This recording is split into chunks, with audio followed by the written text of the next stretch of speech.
what an honor it is to be here and to get to share my work. So many, distinguished astrologers. Ren is here. What I'm nervous.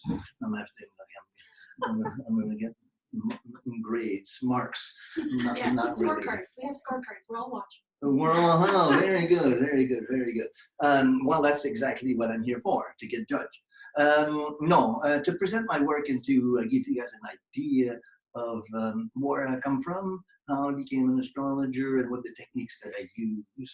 And I teach a workshop series called The Healer and the Dreamer, which is in formation, and I've been performing it at 2 locations, one in Seven Rays on Fernwood, and I've also been presenting in the Duncan at the collective space there. So I teach a 12 workshop series called The Healer and the Dreamer, and I'll tell you more about that.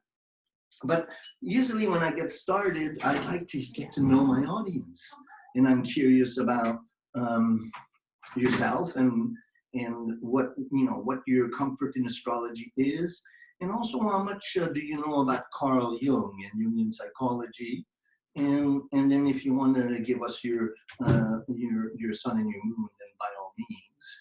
But just so I get an idea of what's peculiar about my astrology is that I will tell you more of a history of that, but I got to integrate dream analysis and Jungian psychology with astrology. And so Jung studied extensively in astrology, and towards the end of his career, he went really mystical. His writing was centered on alchemy. His book, the Mysterium Coniunctionis, which was his magnum opus. Most of the Jungians don't understand it because it's steeped with mystical and astrological language. So in my practice, when I read the Mysterium Coniunctionis, everything changed in the way I saw astrology. If you look at the title, Mysterium Coniunctionis, mystery of the conjunction, or basically the mystery of the new moon. So Carl Jung wrote a book, about, alchemy and mysticism and astrology. And so then that really shifted my astrology deeply. And then I started integrating dream work into the practice. And now when you do a reading with me, I will ask you to keep a dream journal leading to the session. And then I will give you the session. And at the end, I will do your dream. And then the dream almost always confirms the reading and leaves the person with quite an impression. There's more chairs here, guys. We can pass those on, and then one more person can come right over here too. Here you go. And then if you'll have one more if we need to. Okay. So dream work and astrology and the synchronicity that occurs between the two is kind of where I've been going in my practice, and I'll tell you more about that. But so I'm curious again. We can go around the circle, and you can tell me a little bit about yourself and what do you know about astrology and Jungian psychology, and then we'll compile a list of how many the sun signs and the moon signs. Yes. Can you tell us your sun sign and your moon sign? What is your sun sign and your moon sign? Okay, all right. Exposure. No, it's really hard to ask an astrologer just a question like that, but I'll give you a really quick synopsis of my chart. I have a Mercury Sun conjunction at the beginning of Pisces, in an opposition to Pluto, and square to Mars and Jupiter, forming the beautiful Grand Cross. Where's your moon? And the moon is in a conjunction with Uranus in Leo. That's when you get the shy personality. Yeah. So and then I conveniently have a very showy. No, I don't. Yes. So nice. Absolutely, and also have Saturn in conjunction with the middle of the sky in Capricorn, so kind of hard-headed. Yeah. Yes. Anyway, we'll leave that for another day. But we'll start with you. You get to introduce yourself and tell us about what brings you here. My name is Leanne, and I'm just curious and interested in astrology and not much other than my sign. But yeah, just here to learn. Well, thank you for joining us. Do you know much about Jung, Carl Jung's psychology? No, also beginning for that. Cool. I'm Anima, and I attended some of Martine's workshops earlier last year, and I've liked astrology for the past few years. I know a little bit of it again, not immensely, but just starting to do more. And I am Virgo rising, and my sun is Scorpio, and my moon is Taurus. Sun Scorpio.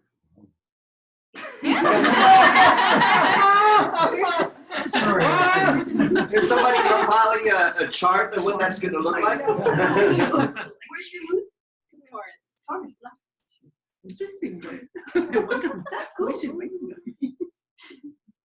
I'm David. I also attended Martin's previous lectures. I have an interest in Jung, and I'm more familiar with Jung's work than I am with astrology, so I'm looking forward to learning more about astrology.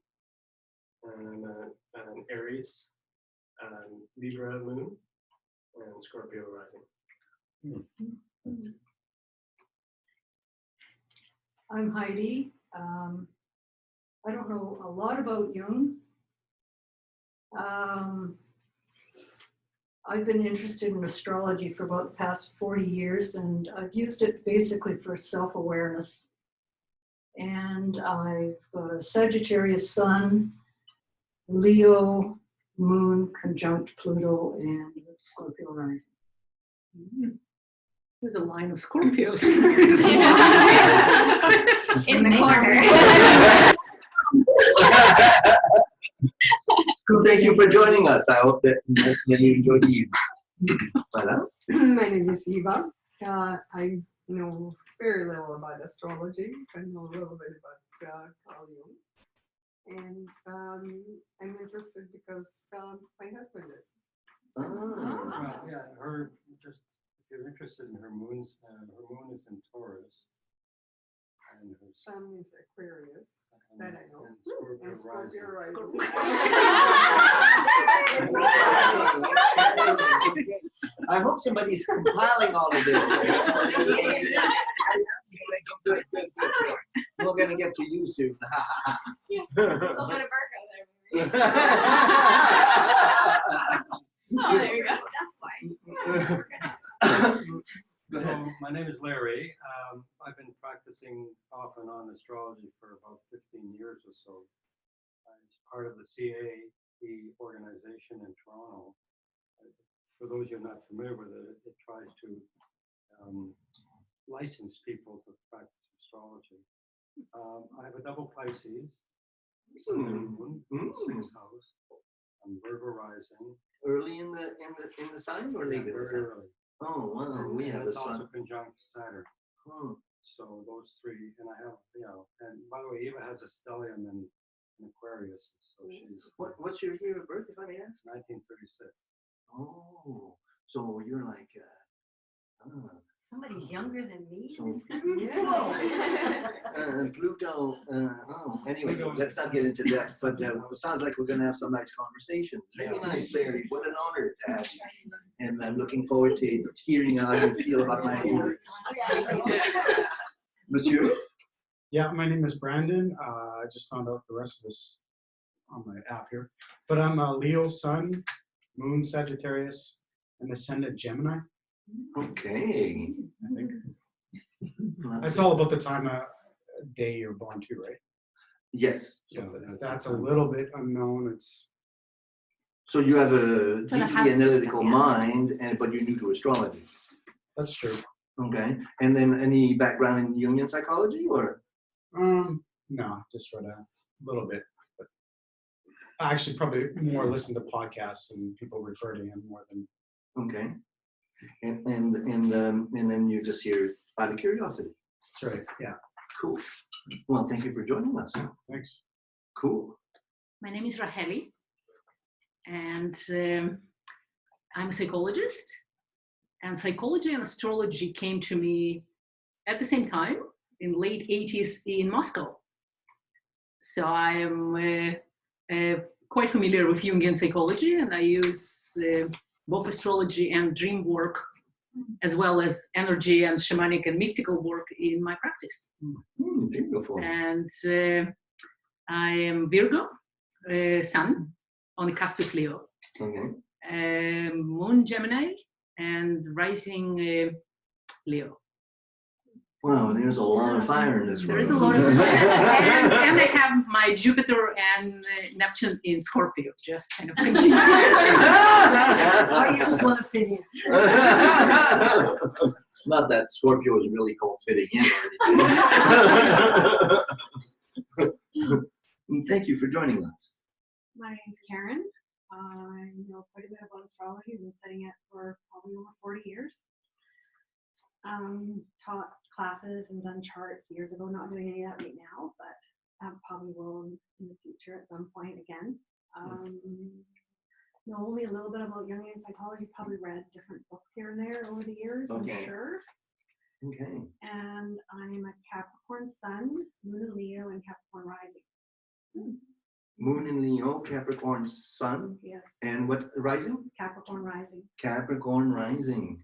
So the sun is in the first house or in the 12th? The sun's in the 12th. Oh, No, cool. the sun's cusp of the 11th and 12th, Mercury's in the 12th. Okay. I think Mercury pulls the sun into the 12th. So all they're rising together. Cool. Well, so nice to have so many astrologers here. This is exciting. Thank you for showing up. This is cool. Madame? My name is Liz, and I am a 4-star Scorpio. My 4 planets in Scorpio, and I'm here. You know, it's interesting. When I was a kid, my mother said you have 5 planets in Scorpio, and she said that my mom played with astrology, and that I had Neptune somewhere and rising somewhere, and she said you will never be able to have any of your secrets be kept because of Neptune. And it Okay. scared the hell out of me as a kid because you don't want to be found out, right? Scorpio. Yeah, so I do remember my mother's a Scorpio as well. But it was really interesting what a powerful effect it had on me. Then I found out later that I didn't have 5 planets, I only had 4. And I don't have Libra rising, I have Virgo rising. Like halfway through my life, the whole thing shifted. So, Oh my God. yeah, that's kind of a fascinating piece. But anyway, I've got a sun in Scorpio, a rising Virgo, and an Aries moon. Wow. Yes. The fire Scorpio keeps coming on. Yeah. And thank you for joining us. And I believe you're a coach as well. Cool, cool. Nice multidisciplinary evening. Yay. Indeed. Hey, I'm Ren. I've studied astrology for about 4 years as well as Karen. Sun in Aries, not a 4-star Aries, more like a Airbnb.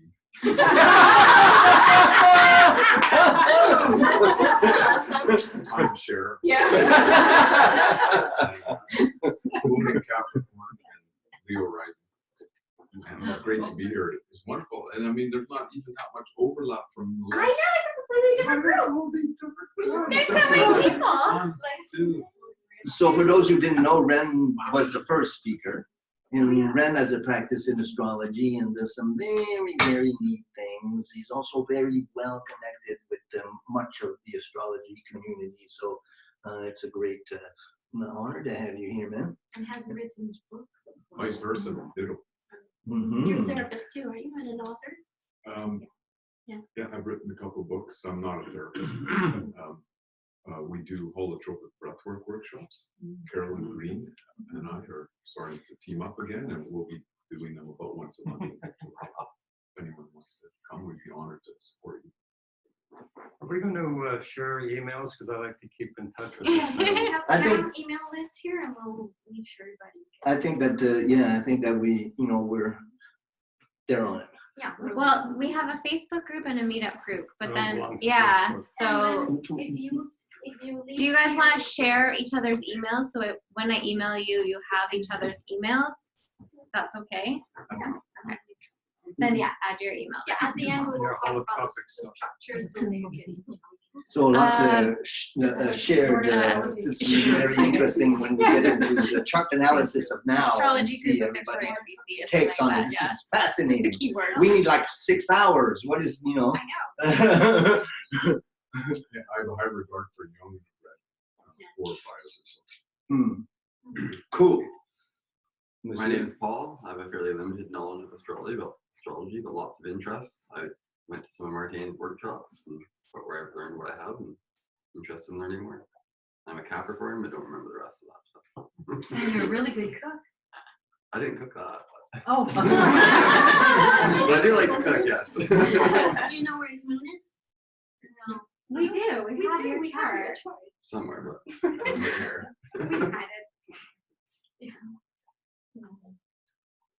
Oh, it's me.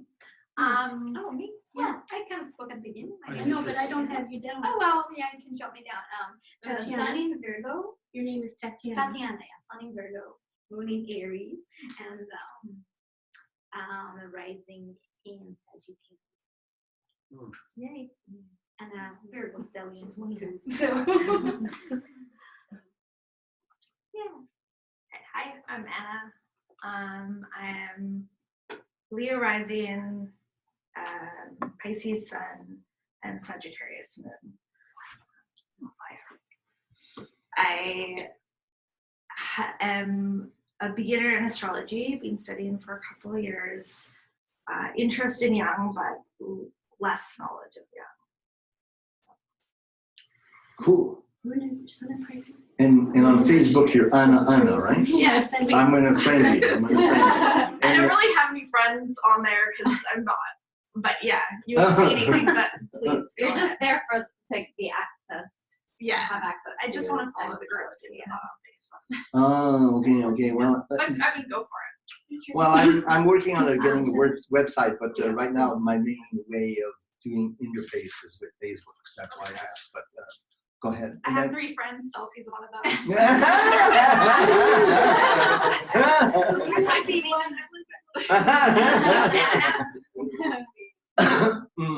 Thank you for joining us. Thank you. My name is Sandy. I've been studying astrology since 1974. I had a practice. I had a column. I used to teach. But other things took over. I am a Virgo sun, Virgo moon, and a Pisces ascendant.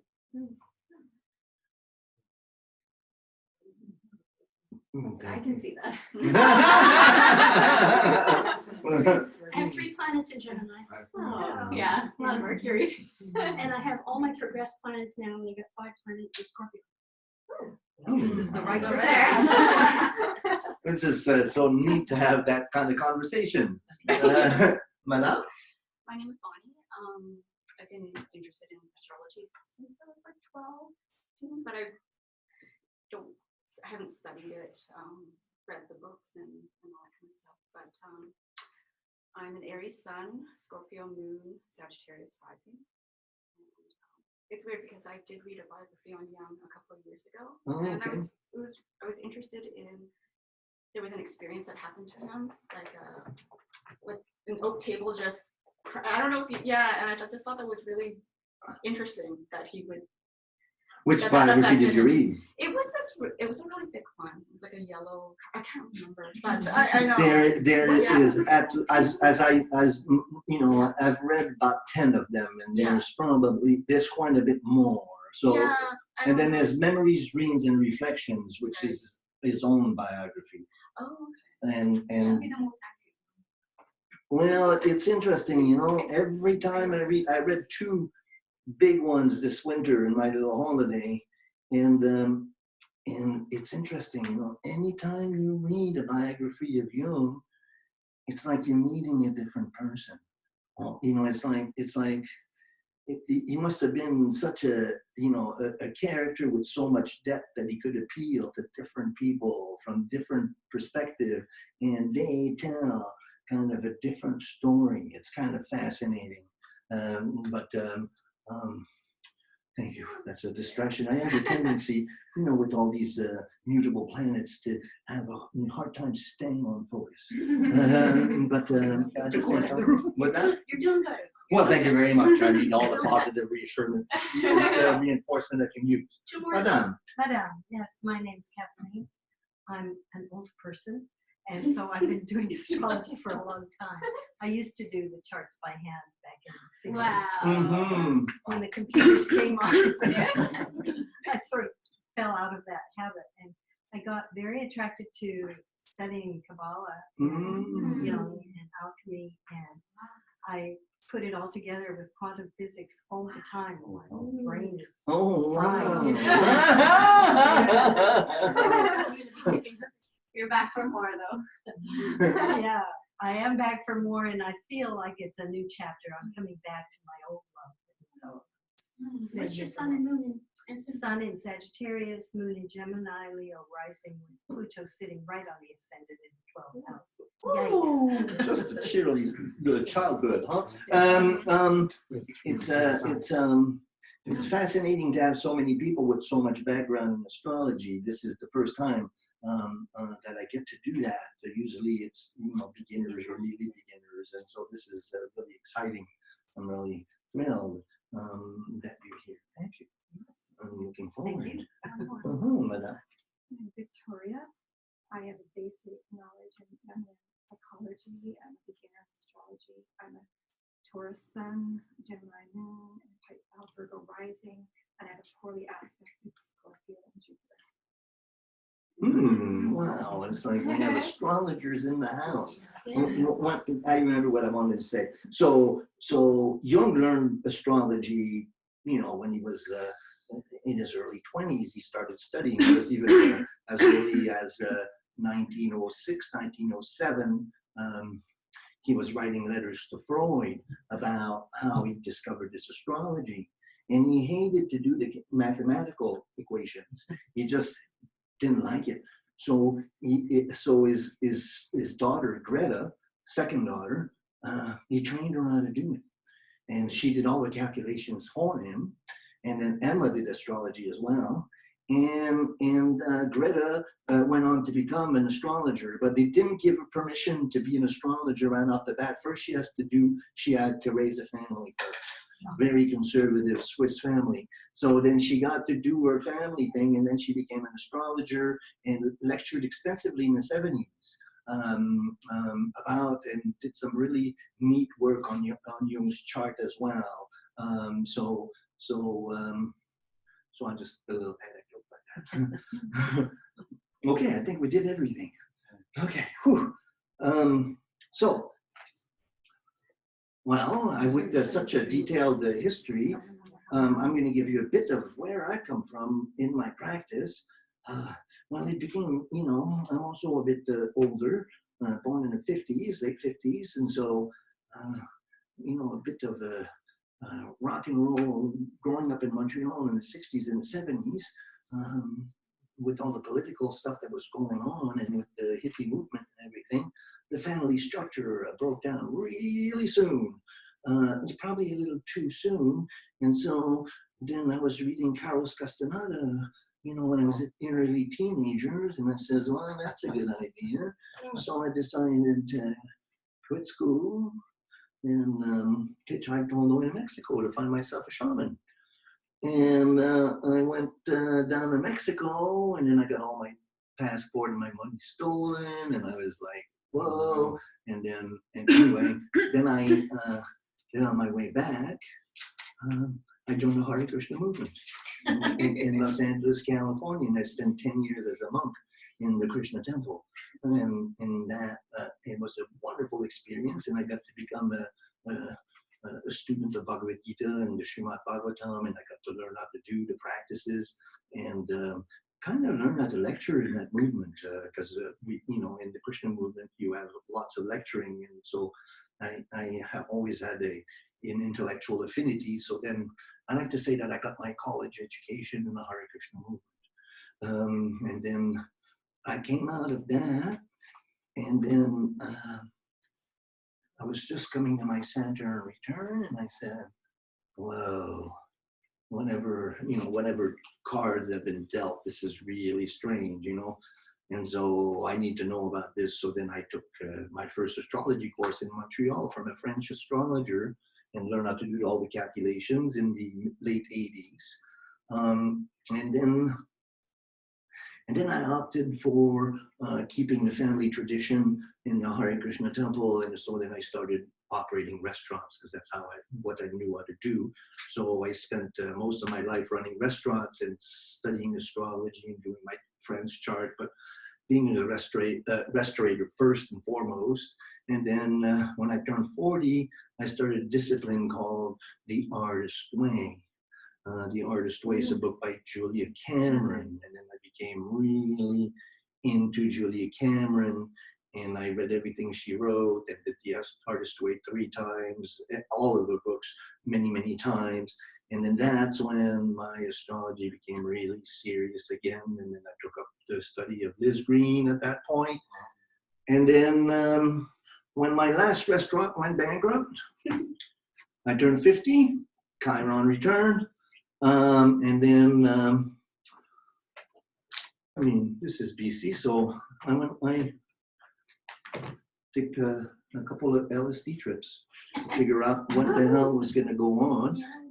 And then the first trip that I had, I rolled into a ball and I cried all night long. That's when I realized my restaurant was dying. And then the next day, I took another tab and I climbed up a hill, and then I had this vision. Says, nah, your life is not ending. Your life is beginning. This is just the beginning.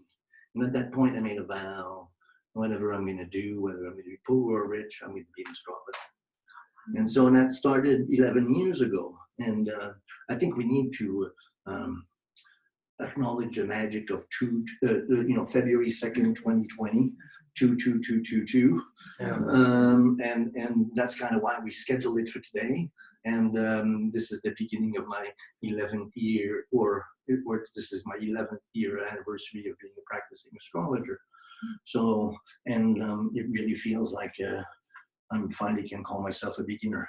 And really excited about what is moving forward.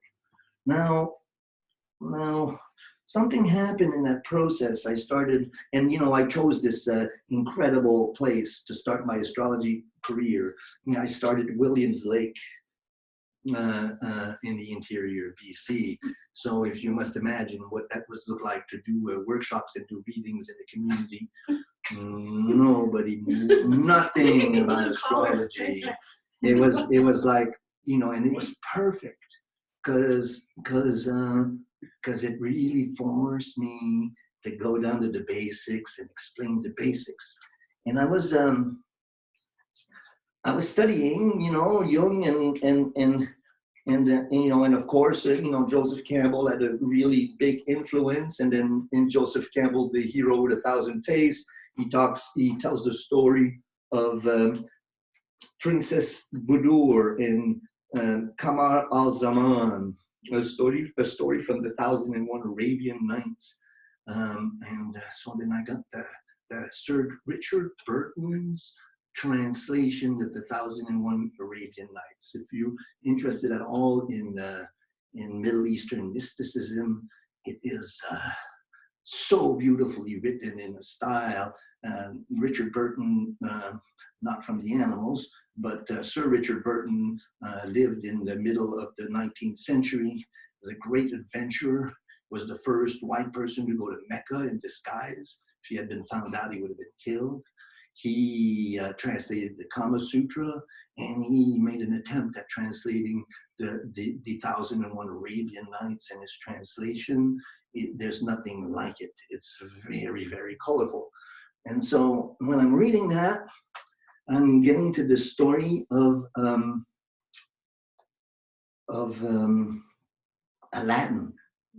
And in the story of Aladdin, if you recall, Aladdin gets locked up into the cave with the lamp and his pockets full of jewels. The Maghrabi, the magician, he says, give me the lamp. He says, I can't. My pockets are full of jewels and the lamp is at the bottom. Let me get out. I'll give you the lamp. I'll go on my way. Everything will be fine. He gets mad. He locks him in the cave. And 6 months later, he casts an astromantic table to find out. And then I went, oh, an astromantic table. Basically, the way to describe it in the book is kind of like the Tibetan sand thing, where, so he drew a circle through the planets around, and he figured out Aladdin is staying in the palace. He's got the lamp. He married the princess. He gets all mad and he devised a plan to go steal the lamps. So to me, the light went on, astromantic table. And here I was in the interior of BC trying to teach astrology. And so I designed an astromandala table or an astromantic table. It almost gives you the impression, that you're walking, a golden road somewhere, 2,000 years ago, and here's a magician on the side of the road, and you ask him to cast your fate, and he draws a circle, throws the planets, and tells you you're going to become a famous astrologer. So it gives you kind of a feel of how astrology was practiced. And so then I developed my table, and then I've been touring my table and teaching astrology with the table, and this was quite successful. But what drew me to Jung and to really deepen my studies into Jung is this green describes it in the astrology of faith as, what happens, in a session. What happens when you do a reading for a person? You get into that place in between, in between the eternal and the now. You get into that place, and you give a reading to a person, and so what I found is that with the wisdom of astrology, I could bring on catharsis. I could bring on real emotional stirring up in the individual, and I could pretty much bring them down, reduce them down to tears within the first hour of the session in terms of really, so the word catharsis in Greek means washing away. So there's, when one has a catharsis, we're all familiar with the term and what happens. And so I found that I could bring about, through the information that astrology was revealing, I could bring about a full activation of the neurosis. I could create a catharsis. And then I got really scared because, whoa, all of a sudden, there was lots of responsibility. I had one reading that was life-changing where the lady comes to me and she just suffered great loss. She was driving with her husband on the highway, and her husband was a highway inspector that was the first one called an accident scene. He was an accident inspector. And they were driving in the winter, and they were driving up, and the guy coming this way, lost control, came out and took her husband out. And he was leaving, and she was leaving, and he turned around and he said, no, you have to go back. And then she woke up in the hospital bed. And then she came up to me and she says, I want to know why. So we did 3 readings together. And in the 3rd session, I swear the husband showed up. And that was such a cathartic experience. And it was so revelatory, and it changed the lady's life completely. And it also changed my life. in that, oh, I really understood this art is so powerful and you don't know enough about this human psyche. So then I locked my door and I went into a 3-month depression, and I just studied, you know, and I started collecting all of Jung's books. Because what I found is that in the work, I was becoming personally affected by different types of what Jung called psychic infections. When you take on material from the other person, you know, the transference, what happens in the transference, and how does the transference work, and how to understand the transference. I felt so much strong transference, but I couldn't understand. Then I started reading Jung, and Jung was explaining all this stuff, and from an insecure perspective, as being, you know, this, you know, neurotic dude trying to become an astrologer, and here this guy who obviously the depth of his studies in astrology was so profound, and his realizations and his how many of you are familiar with synchronicity? Or all are. How many of you know that that was Jung's coin? You know, Jung coined that. And how many of you have read the essay? In the essay, Jung does an astrological study to prove synchronicity. He takes 160 charts, 160 couples, and he systematically studies the chart for relationship, for synastry triggers, and develops statistical studies of what are the most likely connection in a relationship. So that becomes the thesis for the whole thing of synchronicity, and synchronicity was released along with a part by Wolfgang Pauli, who was who's the Nobel Prize winner in quantum physics. And so then you went, and these two gentlemen thought that, you know, analytical psychology and quantum physics were rewriting or bringing back spirituality into science. And so, and then now synchronicity has become, you know, as accepted collective, you know, it's in every part of our society. We don't understand that word. And so the meaning of that was really powerful. And as my Jungian studies started growing, then I started having a whole new confidence in my work, and it really translated into some powerful relationship with clients. And then I started becoming more effective. And then I started integrating dream work into my work. And then something really interesting happened, is that I was lecturing on astrology and on the healer and the dreamer, and the president of the Jungian Society in the Comox Valley came to my lecture, and she says, hey, you got to come and lecture for us. And so then I started lecturing for the Jung Society, and I'll be doing a lecture for the Jung Society on the 18th of April here in Victoria. And so then that became kind of an avenue for me, where I realized that, okay, you're a neurotic astrologer and you're just figuring yourself out, but these last 10 years you spent studying Jung, they're starting to pay off. And so that was really good. And this term, the healer and the dreamer, came to me when I read the Mysterium Coniunctionis. After reading the Mysterium Coniunctionis, I went into a huge depression. And at the end of that depression, that popped out, the healer and the dreamer, astrology for a new age. So I've been possessed by that ever since. People ask me, they said, you know, when I lecture on Jung, they say, did you channel Jung? Says, no, I'm possessed by him. Which is quite different, I think, in terms of channeling gives you kind of a choice. You can be there or cannot, but possessed is like, you don't really have a choice. And so that's kind of how my work has evolved. And then I just went through a major life change, and I gave up living in the interior and moved island-wise, and here I am trying to establish a practice in Victoria and Duncan. And so that brings us to the now.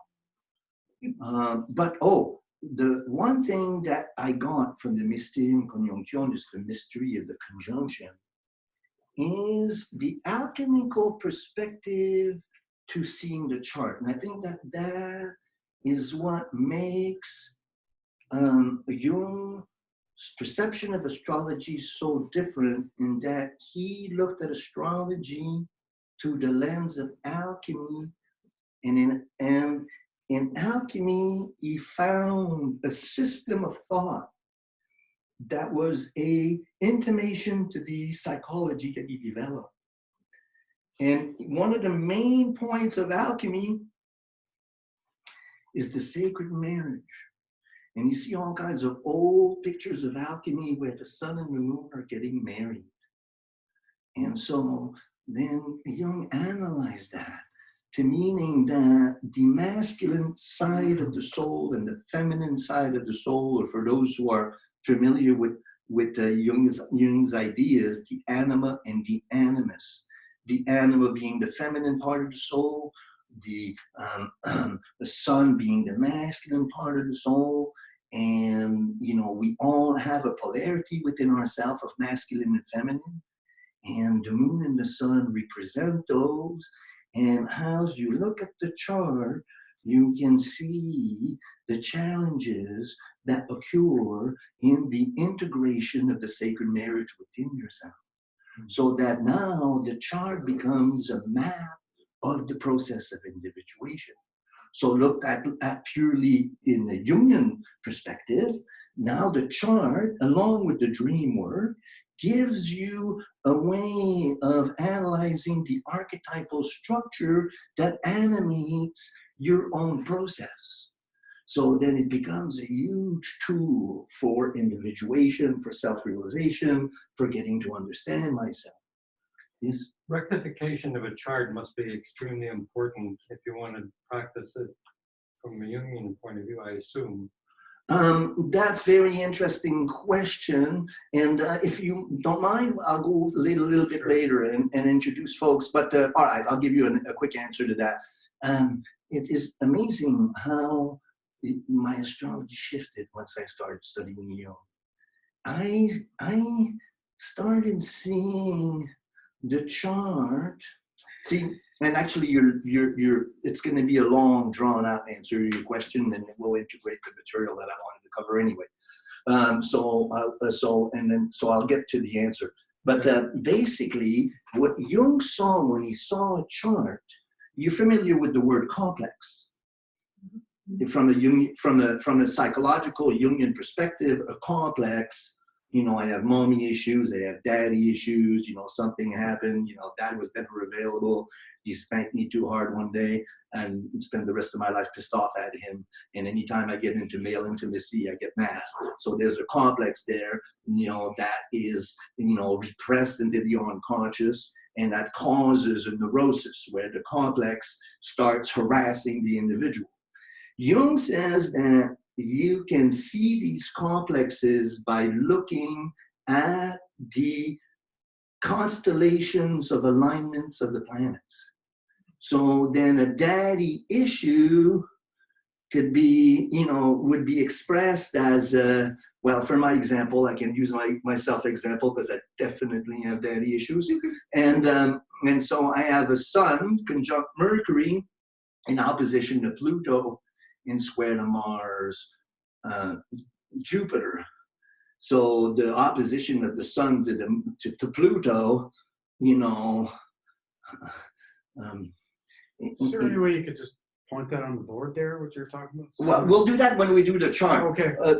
The thing is that the material that I have is so vast, and again, I present my whole work into a 12 workshop series, and to fit within, you know, I won't be able to get in too much details, although, and my sense is we'll have a lively, because what I'm intending to do is to break about halfway and to do the chart of now and look at the current placements of the planet, and then that will trigger a nice discussion in terms of, so basically what Jung says, yes, I will, is he says that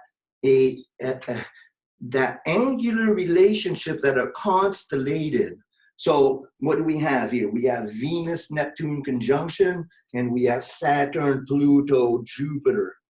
Okay, and they're in trine, they're sextile to each other. So, you know, what if that was somebody's,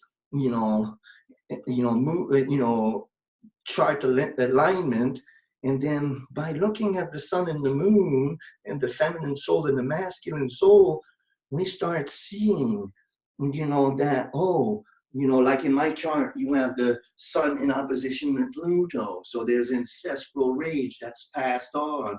Mars, Jupiter, very willful figure that was, larger than life. My dad was a famous actor in Quebec. And I grew up in the theater, and he was everything that I am, yet I hated him. But then I ended up buying a theater and running a theater for 10 years, So, yeah. So, and now, when I book an event, I book a show. It's like, I have to be entertaining because nobody's going to want to sit to a presentation that's not entertaining in this day and age.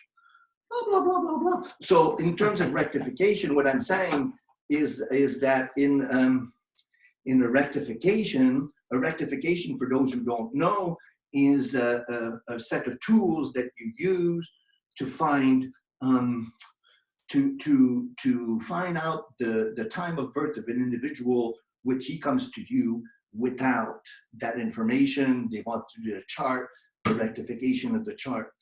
And so then it's a technique about, the first planet that's going to rise, the next planet that's going to rise, and like that.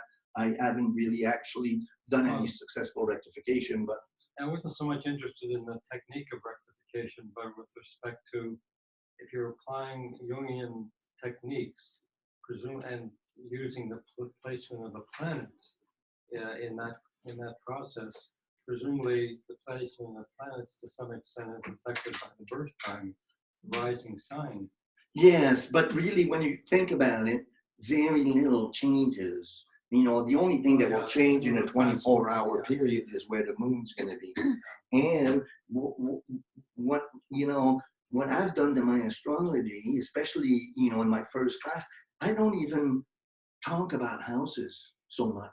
Well, you don't. No, what I focus on, and in my readings, I focus on the actual constellation of the complex, and I use Jungian analysis, techniques of Jungian analysis to analyze the constellations, so that all of a sudden, you have a T-square involving the moon, then that tells you about the mother. And what the feminine signature, your karmic connection with the mother line, your karmic connection with the father line, and then it allows you to see what the challenges were in the harmonizing of those two, and leaves you with a sense of what the work that you have to do in your own unconscious to facilitate the marriage of the masculine and the feminine.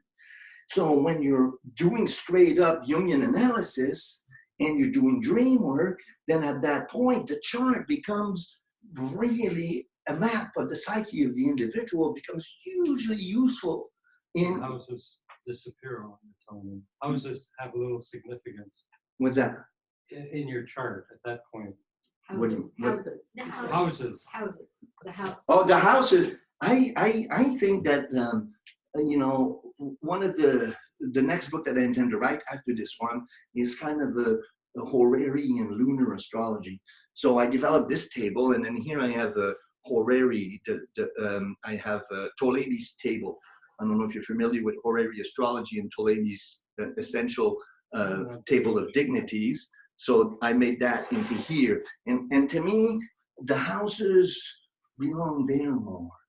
And so then I intend to tackle that. But at the beginning stages, see, in my workshop series, the first 5 workshops are all about integrating Jungian psychology. Okay, who's Ptolemy? Is that the Egyptian god of way back when? No, that's the gods before. Ptolemy was an astrologer from the 3rd century after Christ, who resided in Alexandria and who made a table of essential dignities that is still being used today. People may not know what essential dignities are. Yes. But I think that we have a pretty educated house. So I don't know. I don't know what these are. yes, you do. I do. Yes, we learned in our workshop about, Mercury rules Gemini. Oh, that's what it means. Okay. Well, that's the beginning of it. Then there's a whole complex that, so here it tells you, in the last 7 degrees of Aquarius, Mars is exalted. Or it's in detriment, or it's going to be good for you. So then he takes it on. But we haven't talked about that. That's really kind of advanced. And when you do horary astrology is astrology as an oracle. So you have a moment in time, you get your client calls you, I lost my keys. You take from the minute you get the chart, you know the time the question came to you, and you draw a chart for that. And then you read the chart, and you see, oh, did you check upstairs in your drawers? And then, boom, that's a simple, simplified, but that's kind of how, should I buy this house? You do the chart, the pipes are leaking in the winter, it gets flooded, so then the horary astrology becomes an oracle. And it's a different system to me than this old alchemical view of Jungian view of the chart. So, and I'm faced with educating young people who are just coming to astrology. So I tend to make my main component educating people to Jungian psychology. And then the second part of the workshop, we get into astrology and we simplify it so that we can focus on these constellations and what they mean to the integration of the individual and how it supports me in my process of individuation. Again, these are the ideas that have been evolving in me for my whole life. And if we go back to my upbringing in the Hare Krishna movement and tying up with Jung, Jung came up with a term called syzygy. You guys know syzygy? Syzygy is a book called Eon. Jung talks about his basic philosophies, and he talks about the ego, the shadow, and then the polarity, the anima and the animus, the masculine and the feminine soul, and he talks about the syzygy. The syzygy means the marriage of the two, and then so basically, what the syzygy means is whatever God concept that we have has to have a masculine and a feminine component. Or those archetypal structures that look at the God principle as being both masculine and feminine. So in the Hare Krishna movement, you got Radha Krishna, you got a feminine and a masculine side to the God, and there are many. And then we also are quite familiar in our day and age with the Judeo-Christian legacy of having that conflict between not having a really sustainable driving force that integrates the sacred feminine in it. I think that Jung was born in that ground. His father and mother came from long lineages of Swiss Protestants, and so the crisis, was very much in the forefront of his mind. And I think a lot of Jung's work is to integrate the sacred feminine into spirituality, and that would be the subject of the first workshop in the workshop series called Alchemy, Astrology, Alchemy, and the Analytical Psychology of Carl Gustav Jung, which will be presented on the Thursday, the 13th, at the Tusas Place at 7 Rays. And if you're interested in my workshop series, please do get some information and I'll tell you about it. So Okay, so then here's what we're gonna do. What time do we have? We're at 7, so we have an hour. Perfect. Well, So- maybe 40 minutes, so we have, or 45, so we have time to discuss. So, Or however you want to do it. well, this is what I was gonna suggest, is I'm gonna answer some questions about the preliminary part. You know, again, this is just a brief introduction to the work that I do, and it's by no means complete, but it gives you an idea. And then the second half of the workshop, we're going to actually do some practical application, and I think that we're going to have some really poignant discussions on the meaning of our times, because I think we're all being quite moved by what the hell's going on in our collective right now. So we're going to look at that, and we'll look at the current chart, and we'll show you how I use the chart. But before, and we should do a little break in between. So, yeah, we heard. That we heard. Stretch and get Stretch. water. But before we take a break, are there any questions about anything that I've gone through, and what do we Can I consider? start with a very basic preliminary question? Looks like the Earth is a center, and astrology is based on you seeing out from the stationary point. Right. Now, why would these planets? Are these planets like conscious, angelic beings? They put off energy, and that affects you the moment you're born into the world. And why is that so important when you come out of the birth canal versus like every other day of the year? Or what about the moment of conception? Or whatever. That's a beautiful question. Let me try to give it justice. We can do a whole workshop just on that. Yeah. But let me just attempt a brief answer to that question. So in astrology, you make the map of the stars at the time of the first breath. That really, because when you're in the womb, you're still not separated from the mother. You're in the mother's body. Your first breath is when you're actually alive. You can do conception charts. You can do all kinds of charts. What a chart is, and what makes a chart powerful, Jung says in his article on synchronicity, is that each moment has a flavor that is distinct of that moment. And by doing a chart of that moment, you can do it for an individual. You can do it for the start of a business. You can do it for a death chart. You can do it for a consummation chart. You can do it for a relationship beginning. You can do for any moment, just like we talked about the horary chart. What that does is it allows you to understand where the planetary positions are at the time of that moment and how that energetic moment is qualified according to that. But then that's where synchronicity, see, if there's no synchronicity, there's no validity to astrology. Because synchronicity says that here are two events that are not connected, but they're related. So understand that synchronicity means that there are events, astrological events or otherwise,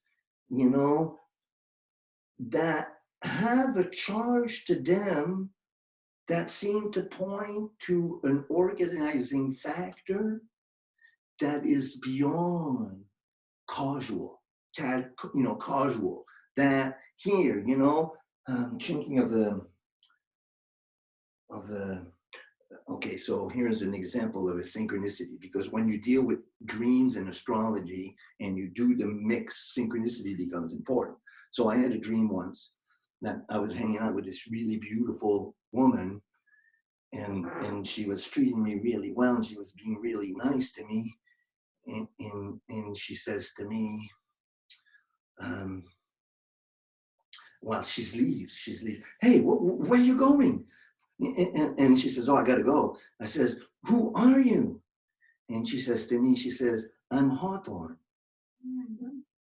So then I did the study of Hawthorne, and Hawthorne in Celtic culture is where the fairies live, and Hawthorne is a medicine for the heart, and I was having heart problems at that time.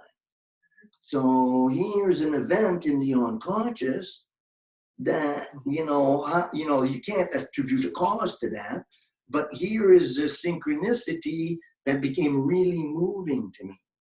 So then the planets work according to that same, there's that concept of archetypes.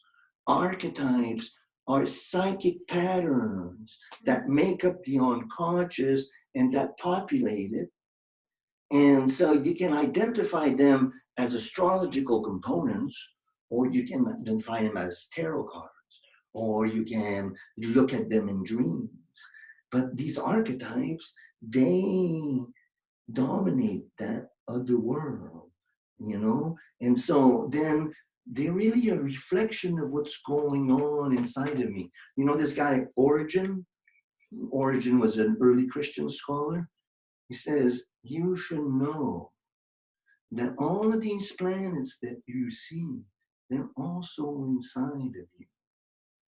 And so it's as if these archetypes that were mapping out in the sky and in dreams and in tarot and the Kabbalah are actually manifestations of things that are within us.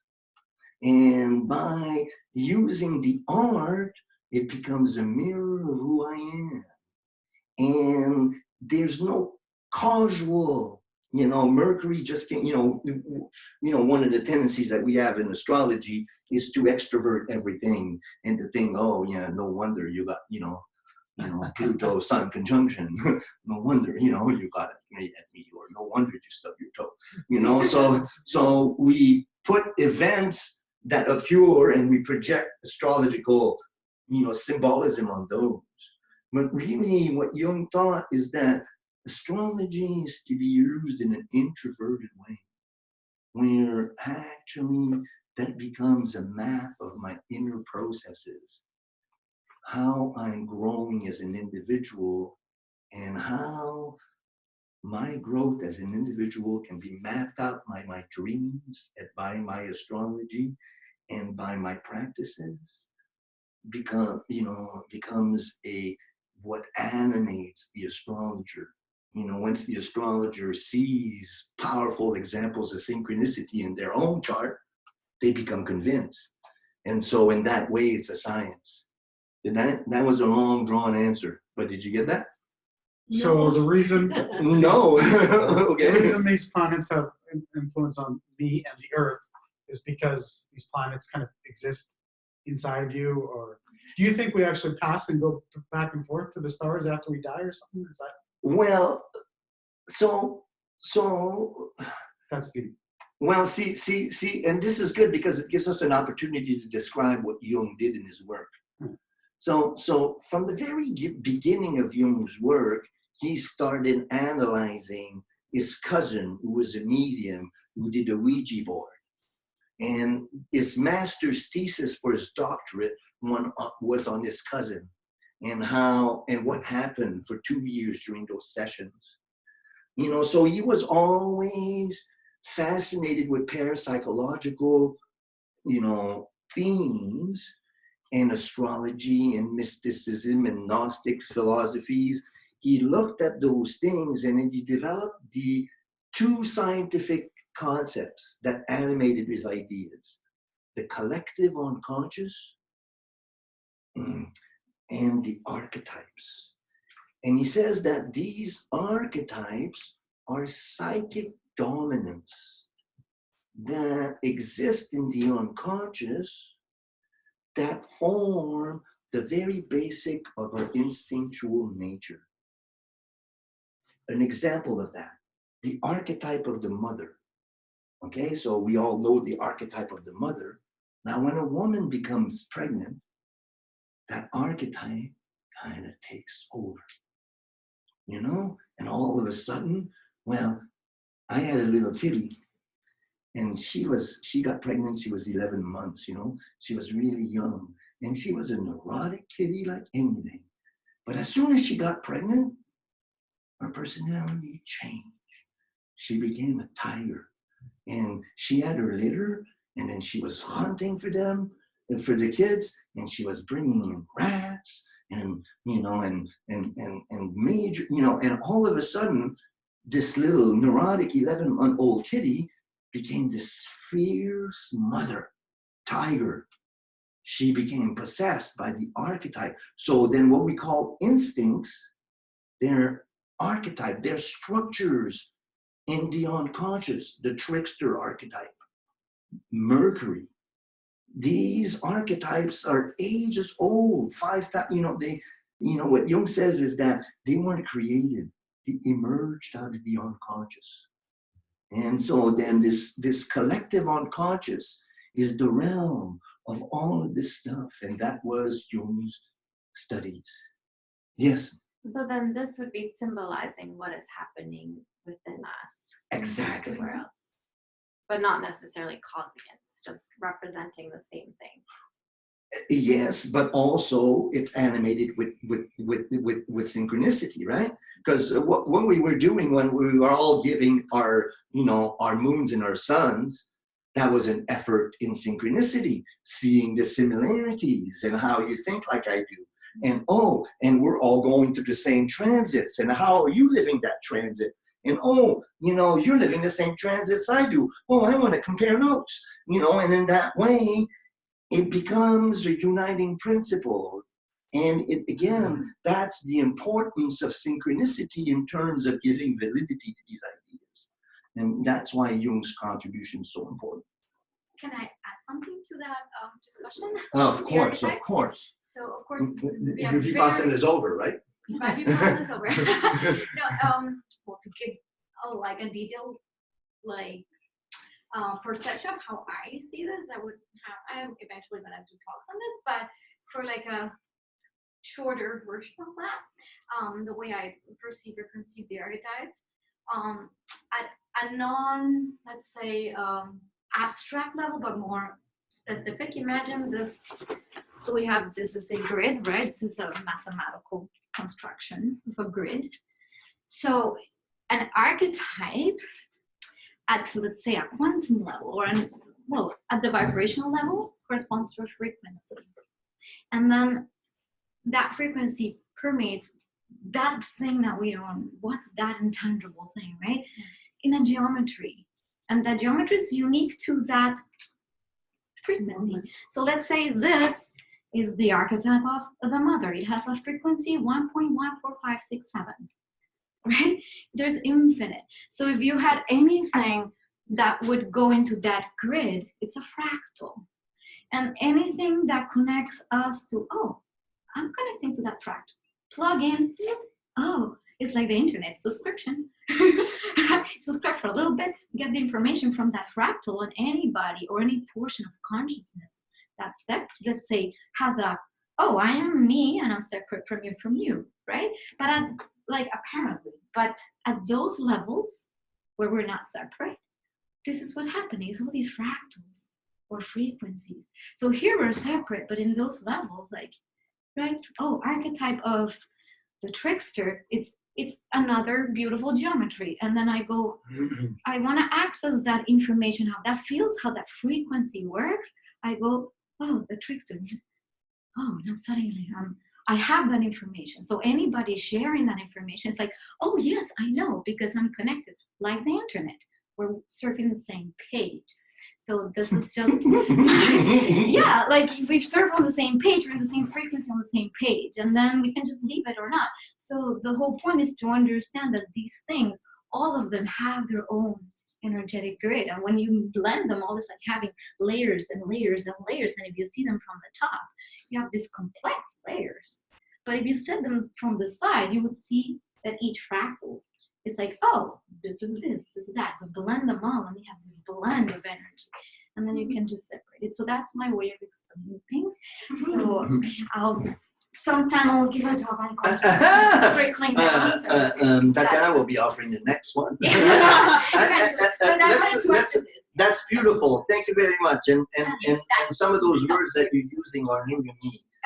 So we need to compare notes on that. But Sandy, do you want to say Okay. That's why it's like, Yeah. Well, I'm answering this question of when a person's born, how is it that they're affected by this chart? Or how is this chart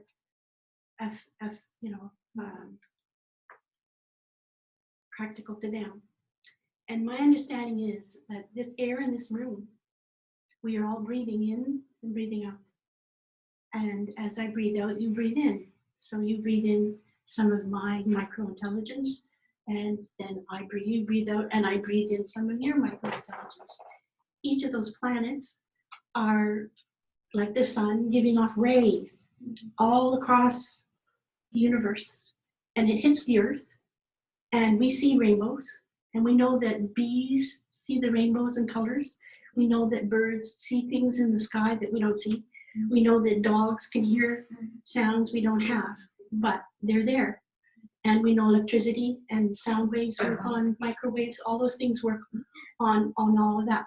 So way back in the ancient times, they realized that when the sun was here, this water flooded the land.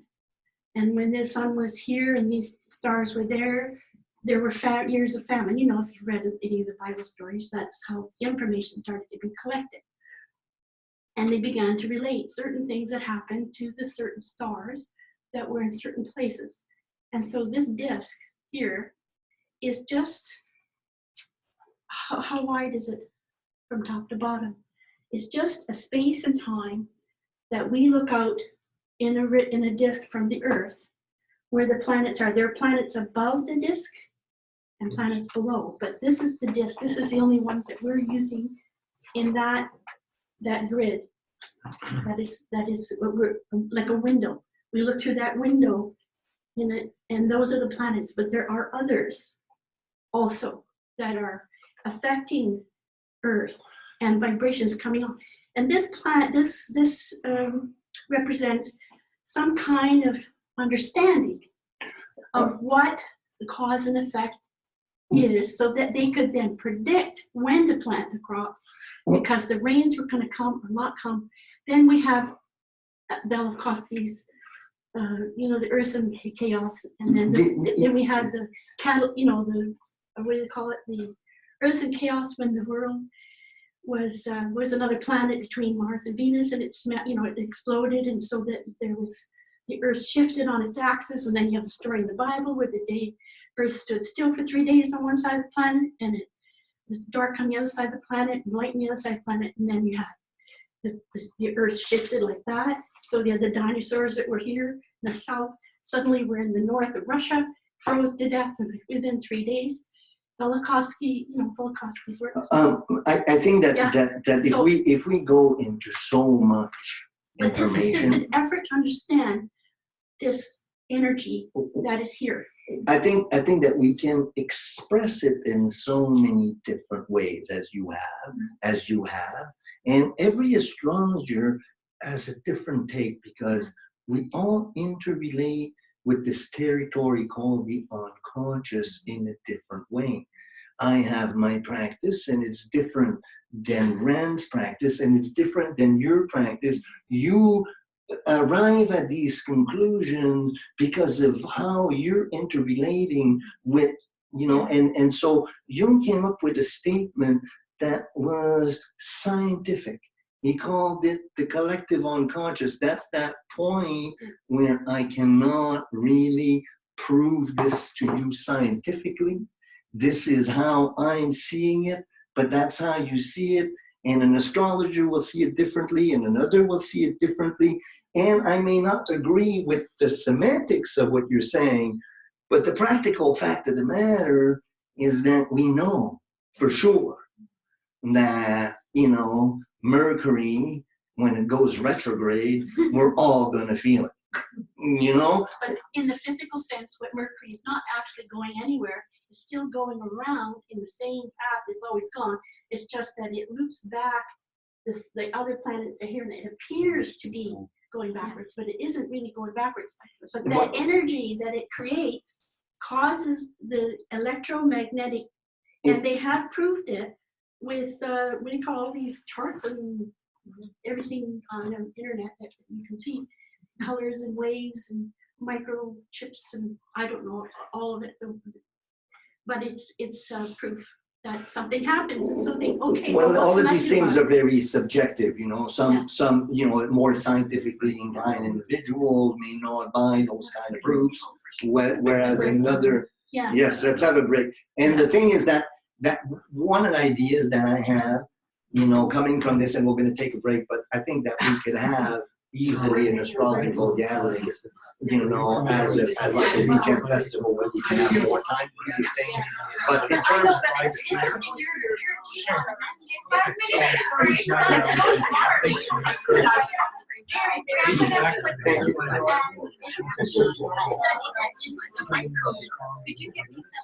Well, again, it will take me longer to define it. I'm just giving you a brief introduction to my sort of space. Well, thank you very much. You mentioned that Carl Jung and space, and it is not Each actor has a profile. Each planet in astrology has a profile. Yeah, that I don't, I haven't. And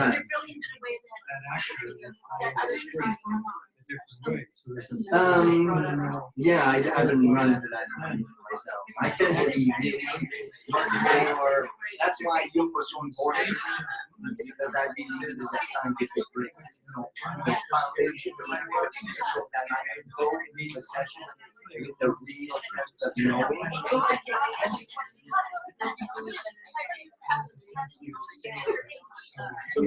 Of course, but they're not really in-depth studies.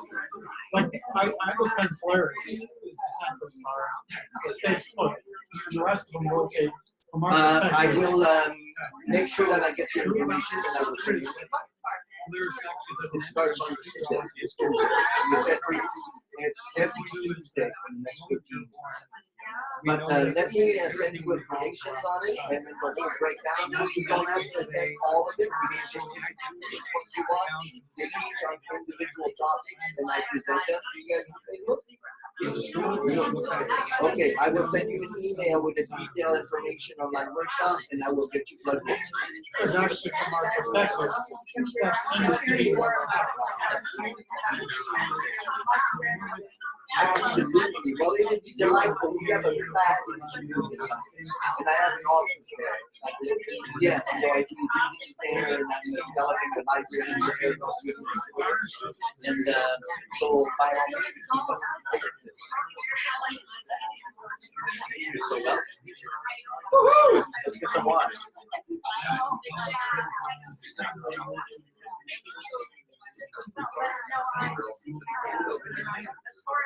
So how are you, as you see more advanced with your understanding, so are you enjoying this presentation more? Because I'm fascinated because this type of an area I've always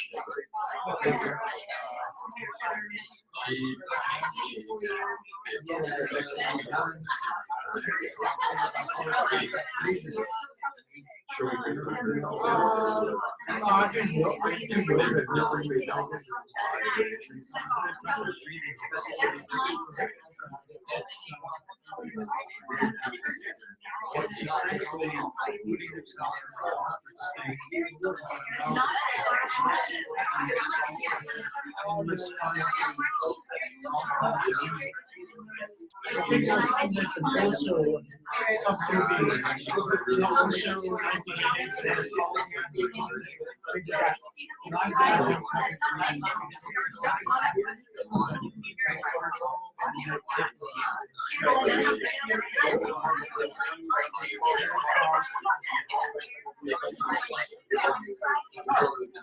I put a lot of this lady guys.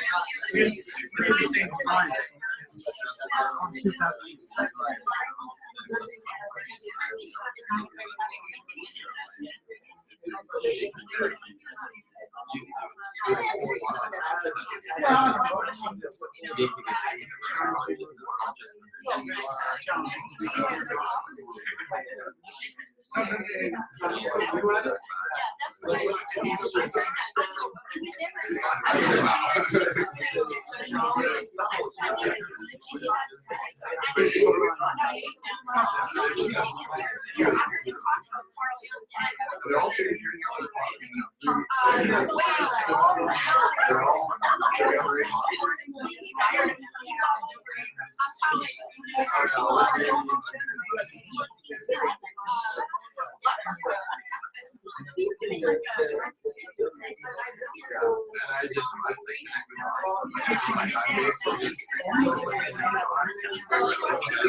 Sun is a Leo.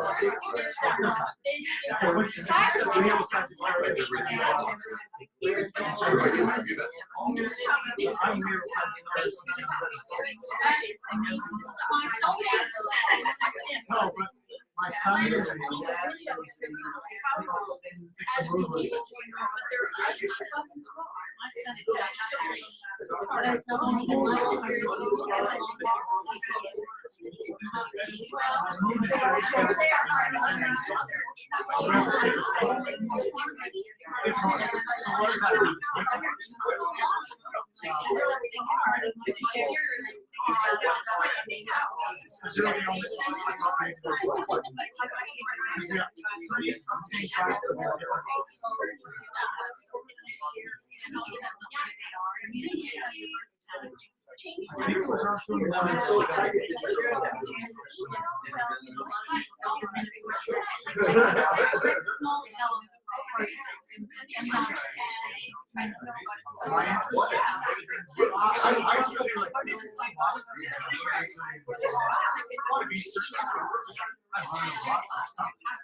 I like to know it to the basics first, and then still play.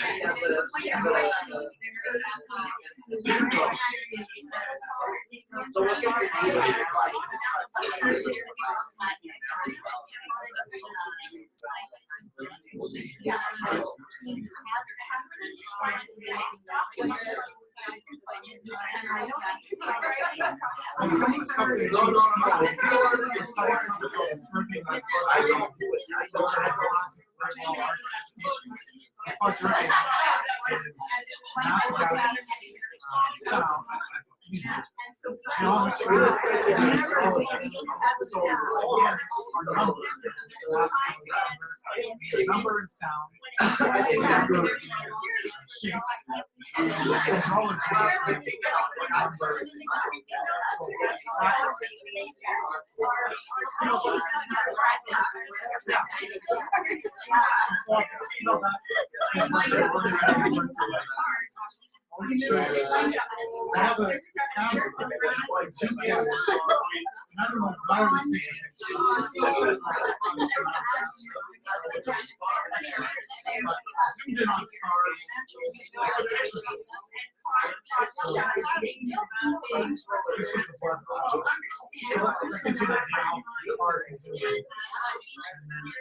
He started to start.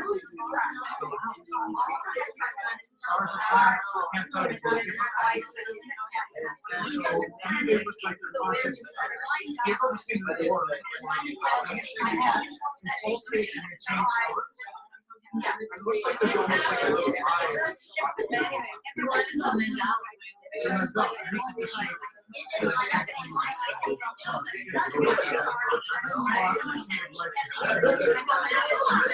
Study about sound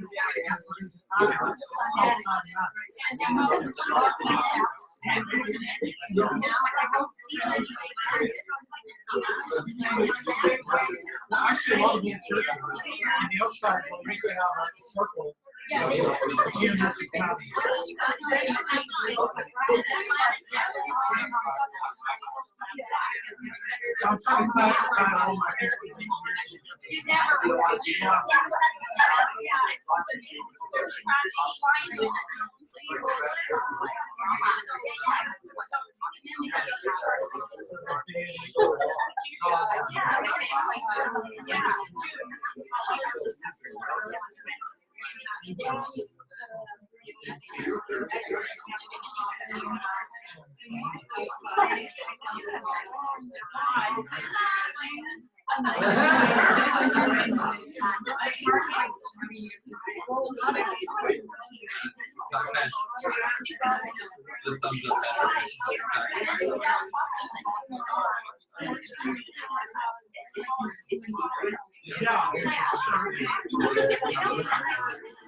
Whatever group you choose to align yourself with. So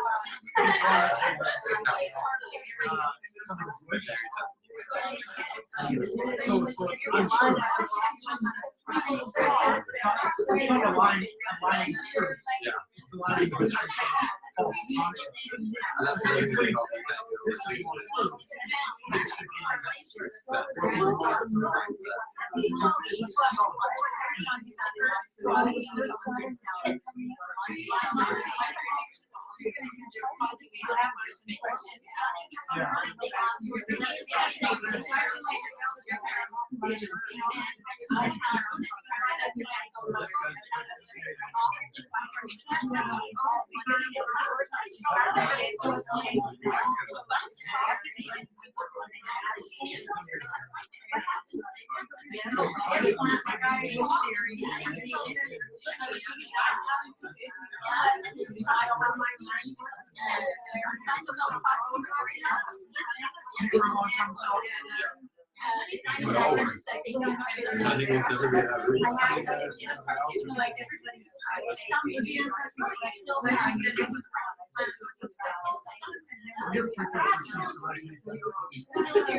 Yeah, that's good.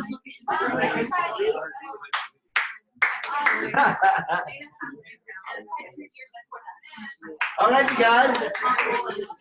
Our time is limited, so let's get going again.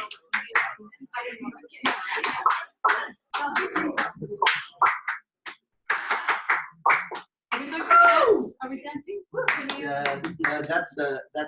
That's the after party. Yeah. We're gonna be passing around the clipboard so you can and you can write your email address so we can even if you're on the Facebook stuff. Yeah, we'll still send like your email. And again, I offer my workshop series at the Seven Rays and at the Duncan Collective Space. So Duncan and Where's Seven Rays? Seven Rays is in Fernwood. I live in 2002. You can't see much. There's just a Yes, little right there in the square. It's a cute little metaphysical shop, but it's small, tiny. You know it, yes, okay.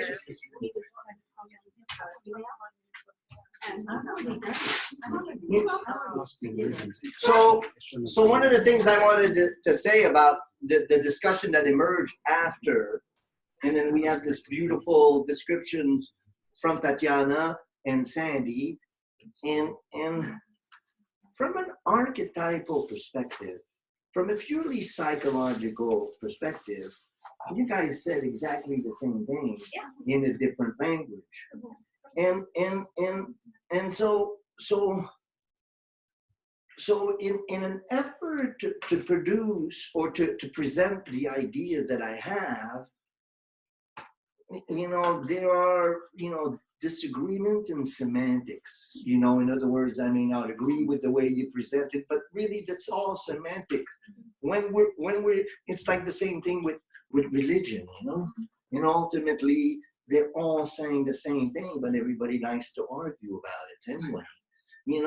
So when approaching the unconscious, one has to have a respectful way about it. And when we discuss these things, what the challenge that I have, and that any lecturer will have, is to present his material or her material within the allotted time.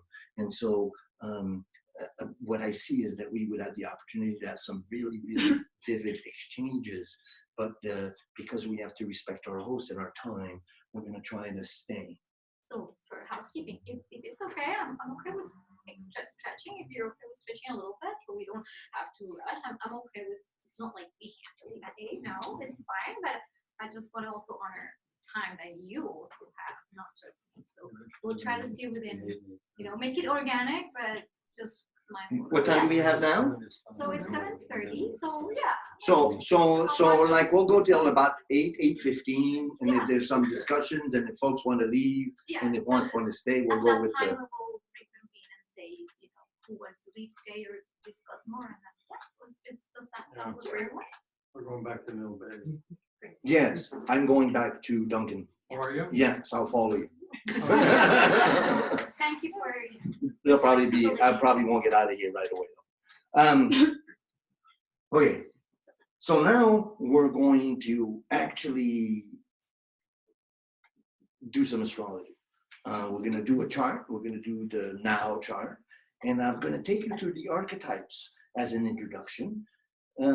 How did the first half go, and was I successful in presenting my ideas in a clear fashion? Absolutely fascinating. Absolutely fascinating. Yes. Thank you for that. I'm deeply insecure, and I'm always constant need of reapproval. It's We like don't want you to go into another depression. Depression is one of the most fertile grounds. In alchemy, one of the things that really just made me feel so much better about neurosis is what the alchemist said about the sun and the moon's relationship, and about the light and the dark. And the alchemist said that the darkness is the mother of the light. The moon is actually the mother of the sun from an alchemical perspective. So, the darkness being the mother of the light, that means when I go into depression, I'm actually going through the process of giving birth to more light in my process. So then depression, I don't identify as depression as a bad thing. Our society puts negative connotation, but alchemy calls it a negretto, and it's a deeply rich and dark. I give the example in my readings of basically the role of the astrologer is to take person by the hand and say, we're going down to hell. And we're going to go down the hill, and we're going to take all the shit there, and we're going to make it into a beautiful compost pile, and then we're going to turn the whole place into a nice garden, and that's the process of individuation. That's facing the darkness and bringing light and integration of the unconscious. That's great. Wow. beautiful. That's a very Beautiful good analogy. Thank you. Thank There's you. a Thank you. song by the incredible string band from the 60s Ooh. called The Bent Twig of Darkness. It's the bent twig of darkness grows the petals of the morning. So there's Whoa! Okay, say that again? the bent twig of darkness grows the petals of the morning. Oh, very beautiful. Oh. Okay, all right. That was our poetic quote of the day. So, how does astrology work? And again, this is a really important point. And to me, I think that we spend too much of our focus on astrology in an extroverted. You know, we point out at astrological event, and we blame those astrological events for mistakes that I made or for my own issues, or I cover up. I'm projecting onto the astrological events, is to realize that these astrological events are inner events that are going on within me. So what does that mean? Mercury's retrograde. So then in defining astrology from a Jungian perspective, we introduce the planets as archetypes that are functions of my own psyche. Okay, so planets as being archetypes that give form to functions of my own psyche. So of course, we start with the sun and with the moon and the relationship of the sun and the moon. So if you don't know anything about astrology, the first thing you need to learn is the solar-lunar cycle. So the solar-lunar cycle, so it's coming from the moon, from the earth, and in astrology, in ancient astrology, the way they told about the planets, they said the moon was first, and then Mercury and Venus in between, and the sun was the fourth planet, because the moon is the closest. And so then in that way, the moon represents the mother, and it is the closest to the earth. And then, yeah, let's not get into too much details. But so then the sun and the moon, they have a cycle. So we have what is called a new moon. A new moon is when the sun and the moon are exactly at the same place on the zodiac. Okay, and then the alchemists attributed all kinds of very meaningful metaphors to the sacred marriage of the sun and the moon. The moon, so it is a theurgical or a spiritual moment that favors intention setting.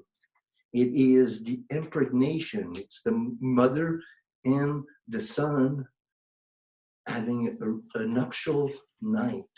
A seed is being planted. At the first quarter, that seed germinates. Oh, I'm getting an idea of what happened at that last new moon. If I introverted, in other words, what is introverted? Introverting means I'm noticing that it's the new moon, and the new moon's in Aquarius, and I may have a planet there, or I may have a planet in Leo. So then I journal about that. You know, what is this moon? I even offer a prayer to the sun and the moon. You know, when one of the nice meditations that I have during a new moon is I go outside and I look at the sun, and I know the moon is right there too. You know, because when at the new moon, the sun and the moon are together the whole day long. They set together, they rise together. And so then in my prayers, in my meditations, I meditate on the masculine side of my nature and the feminine side of my nature being in harmony with each other. And that there's a seed being planted. So then it becomes intentional. Now instead of blaming the new moon, I realized that the new moon's got a message for me. What is that message? Let me journal about it. What are my dreams saying? And in that way, it becomes, the astrology guides. So then as I know the new moon, then at the first quarter, if you guys notice, we just reached the first quarter. The moon is in square to the sun, and that germination that was born during the new moon shows up.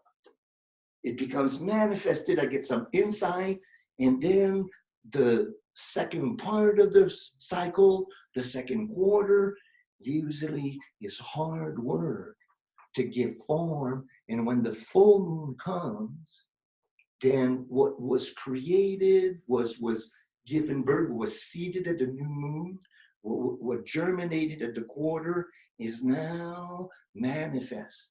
So then the second week of the second half of the fortnight of the moon cycle is a moon of working towards integration, working towards manifestation, and the third quarter is integration. Now I harvest. We had seeds planted, they germinated, they bore fruit. Now I harvest. When I come to the third quarter, the fourth quarter, then I'm preparing myself for this inner birth again, or this fructification of the sun and the moon. So understanding this cycle of the sun and the moon, then I can kind of intentionally tie myself up to that system. Let's say, for a practical example, I'm looking for an apartment, or I'm making application for a job. You know, you'll find that a lot of initiations and beginning of new things will come at the new moon. And if you pay attention to it, you'll see that by the second quarter, I got my first interview. And, you know, and then I got, you know, there's this tension that leads to the full moon.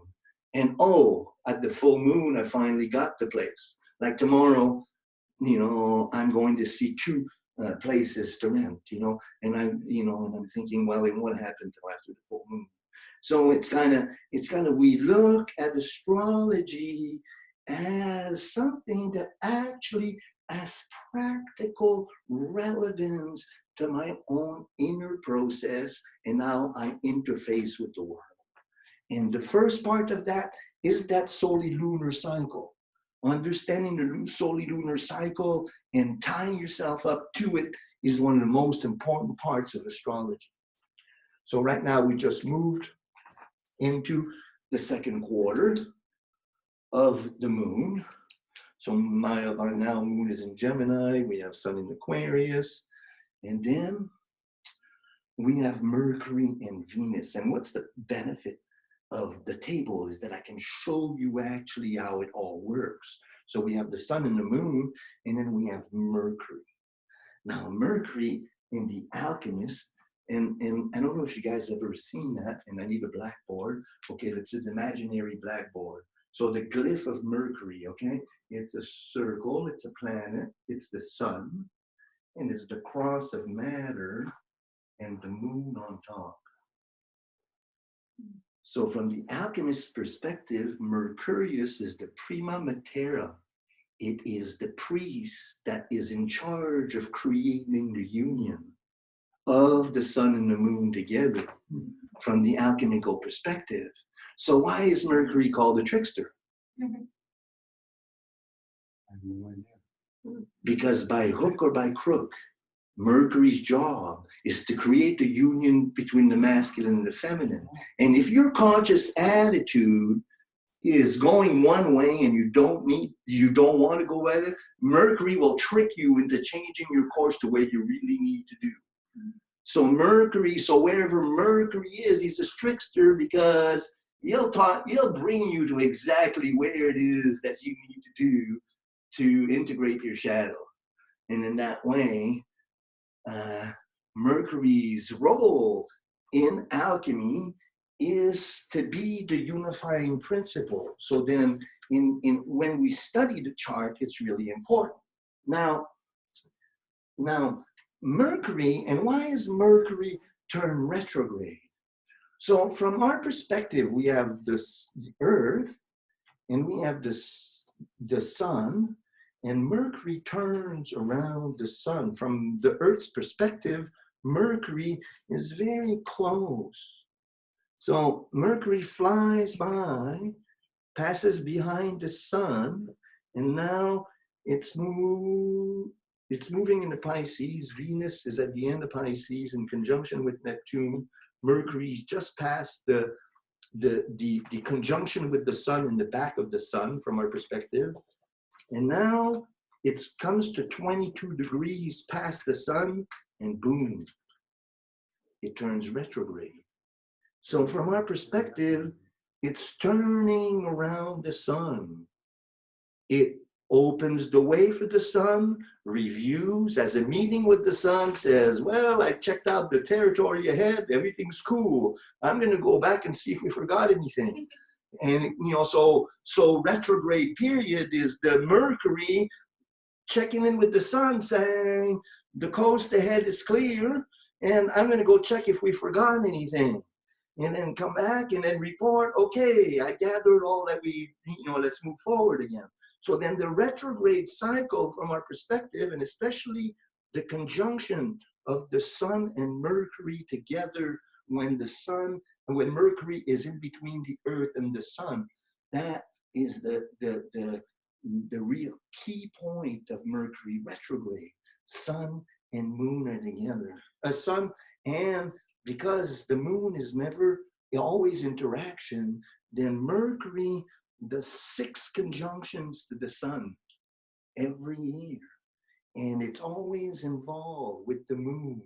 And so then you can see always the work of Mercury to substantiate and to accelerate and to facilitate the integration of the sacred marriage.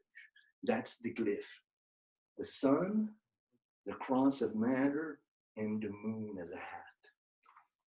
That's right out of the Mysterium Coniunctionis. Then Venus is the Sun and the cross of matter. So the Sun is the solar archetype, the masculine part of my soul, that part that dictates what I want to contribute to the world, the light that I want to shine in the world. So that archetype, what happens if I get too close to the Sun? That's right. So there's an astrological terminology for that. It's kazimi, or combustion. When a planet is within 1 degree of the Sun, it gets combust. So like in Mercury retrograde, when Mercury and the Sun are in exact conjunction, really hard to think.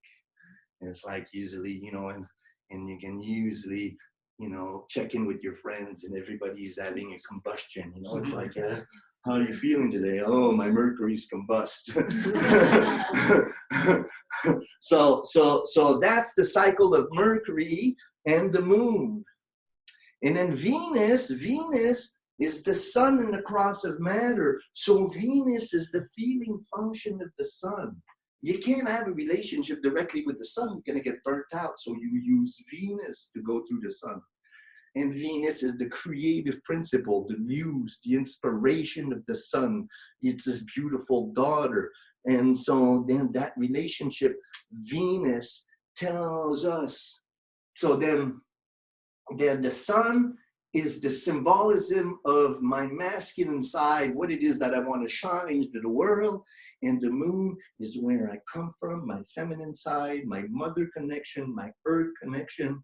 These 2 parts of my polarity are served by Mercury that seeks to unite the both of them, and by Venus, who becomes the manifestation of the creative urge of the Sun. These are the only 2 planets that are between the Sun and the Moon. Then we get to Mars. Mars is the Sun with an arrow. Let's go. It's the first trans-solar planet. Now, so then the king and the queen, they think, they feel, and they send a warrior to get the job done. So these are archetypal structures that are within us, that are they're psychic functions, psychological functions that are expressed by these archetypes. Every one of us has a creative urge, and every one of us has an urge to communicate. Everyone has a lunar side to our personality. Everyone has a solar side, and everyone has a way to get the job done. Mars. So if Mars is in Sagittarius versus Mars being in Pisces, there's going to be a different way of doing things. Same thing with Venus, same thing with Mercury. And these 5 planets, they're known as I call it the psychophysical nature of the individual. If we put everybody, just these 5 planets, I have a very interesting feature to my astrology table. I have 11 color-coded sets of planets so that I can do 11 people at a time on the chart. So that, so then we could have everybody, or a group of people all put their sun together, all put their moon at the same time. And we did that part of the workshop. Becomes a really good way to get and to also discuss how astrology works. Blah, blah, blah. Did you raise your hand? No. Is anyone cold? No. I'm definitely not cold. Sorry. Okay. So that's the psychophysical nature, also known as the personal planets.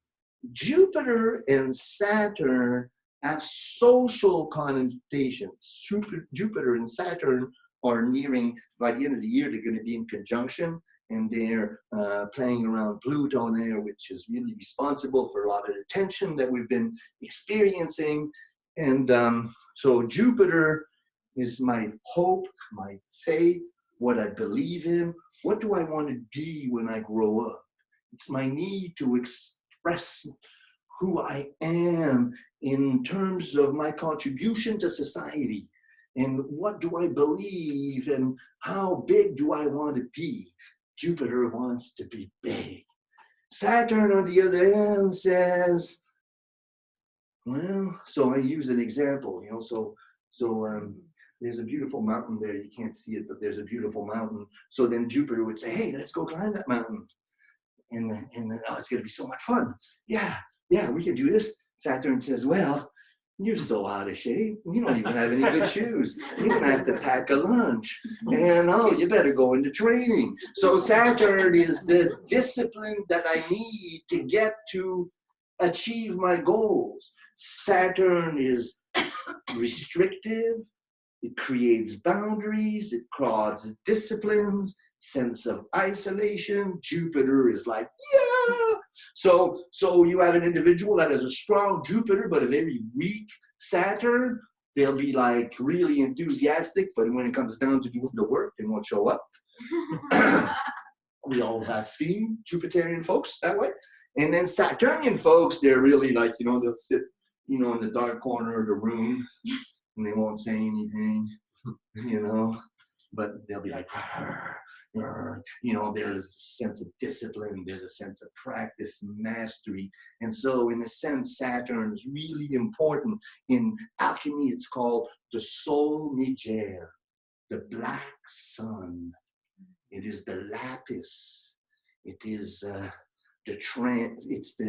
whenever we go through a Saturn transit, we're being told to express whatever is being transited as a higher octave of expression, seeks to move you towards your true self, what you're really here to do. It's your boundary, it's who you are. No Saturn, you have no defense against the collective. So in analysis, we're always trying to strengthen the Saturn of people, get them to integrate Saturn in a healthy manner. That's why with Saturn in conjunction to Pluto, we got the rage of the Great Mother and the Grim Reaper having a party. Could I ask a question? Please. What about a person, this is not me, but a person who has Saturn directly opposite their ascendant? What would that do? In terms of structure of the personality. I can't, for me, I have to see a whole chart to comment. Just one thing about a chart, Wouldn't do it. You want to know where the sun and the moon, and what is the sun and the moon doing to Saturn, and is Saturn in square to the moon? Right, on a daily basis, but as a... No, but also in the chart. To me, where Saturn is will tell me something, but the whole constellation of how sun and moon are interacting with all of the planets and seeing that diagram, then I can comment on the chart. Okay. But just to know a little thing, it's just, it's what I call, it's an extroversion, you know, it's putting too much. You know, in astrology, what you want is to learn to synthesize this astrology, these archetypes into a personal myth. What is your myth? And the angular relationships with the planets and these complexes tell you about your myth. And that's what people want to know when they come to see an astrologer. They want to know, they want to get clarity on what the fuck is my life for, man? Why am I suffering so much? Why am I neurotic? I want to know the answers to that. And that's why astrology can become so powerful. And it's not just a bunch of little points. It's how you interpret it as a whole that makes the magic of astrology work. So we did the personal planets, and then we did the social planets, and now we're going to do the transpersonal planets. How we doing? Is this good? Yeah, Yeah, perfect. perfect. That was, we should applaud for that. That was awesome.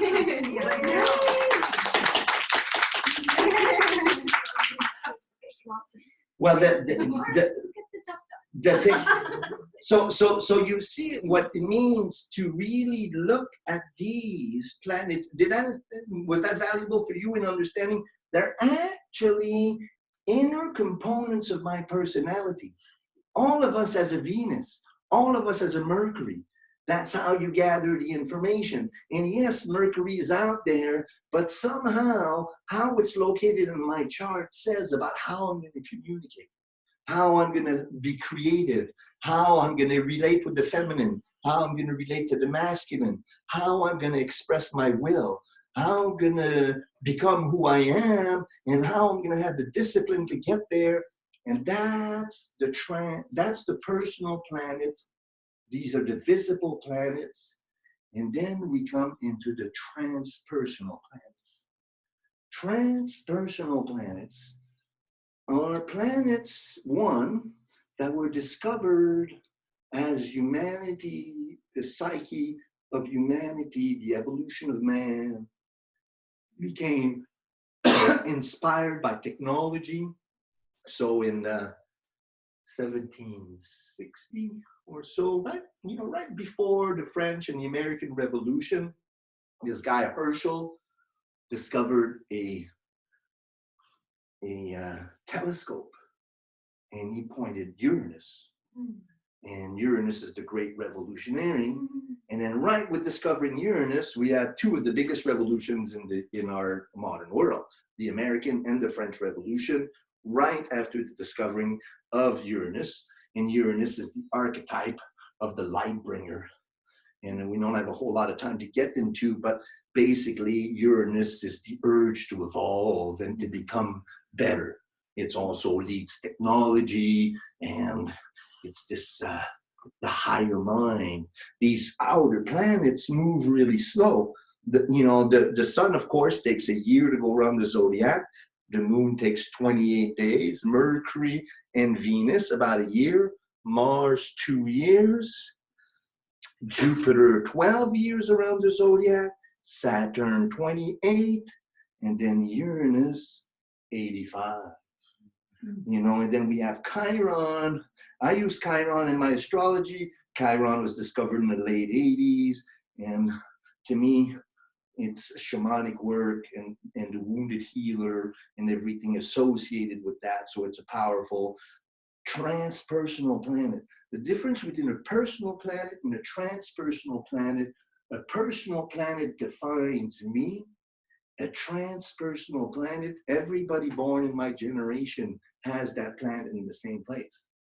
You know, so then it, you know, the generation of 88 to 2000 all have within orb a conjunction of Uranus and Neptune, and you can see it in everyone. Those born between 1960 and 1972 all have a conjunction of Uranus and Pluto. So the revolutionary is, you know, with the ancestral rage. So then, you know, then you have really intense people versus the Uranus Neptune that tend to be very Neptunian about their revolution. So then we'll define those two archetypes. So we have Neptune, 1860, 1880, something around that, you know, right where alternative reality got created in the form of pictures, you know, film, you know, taking a picture. Beautiful study of that archetype, Liz Green's Neptune, The Quest for Redemption. Incredible book, incredible depth of analysis of the archetype of Neptune. Neptune is the great dissolver, the great unifier, but the great dissolver wants to dissolve the ego so that we can experience the universal, be connected with the divine. So Neptune rules the drunk in the gutter and the yogi in the Himalayas. It's the same experience. Couch potato and yogi are after the same thing, which is to dissolve my connection with the fucking pain in the material world. so Neptune is like, fuck, the material world's miserable. Let's transcend it somehow. You know, get high, whatever it takes. Neptune, the great hall of mirrors. And so then we have, you know, so then that 88 to 2000, all of those folks have Uranus, Neptune in conjunction in Capricorn, Aquarius. So then that gives them, you know, so then that's how they interact with the universal mind. Their need to bring about a revolution to mysticism, or to go down into the bush and to listen to electronic music really high on drugs. It's kind of the same Uranus, Neptune kind of conjunction. So that these archetypes inform the collective. And how my inner planets interact with those outer planets, that's how I move. Okay, so let's see, my moon is in conjunction with Neptune, you know? So then, you know, then that's the feminine doesn't want to exist. It wants to, you know, so it's either a really spiritual mother or a drunk or, you know, some kind of escape mirror. I mean, it can never be trusted, you know? So then you have transpersonal planets affecting my personal planets. That's how I, as an individual, interrelate with the collective. So then where the transpersonal planets are and how they relate to the personal planets, it's how I discover my role into the collective.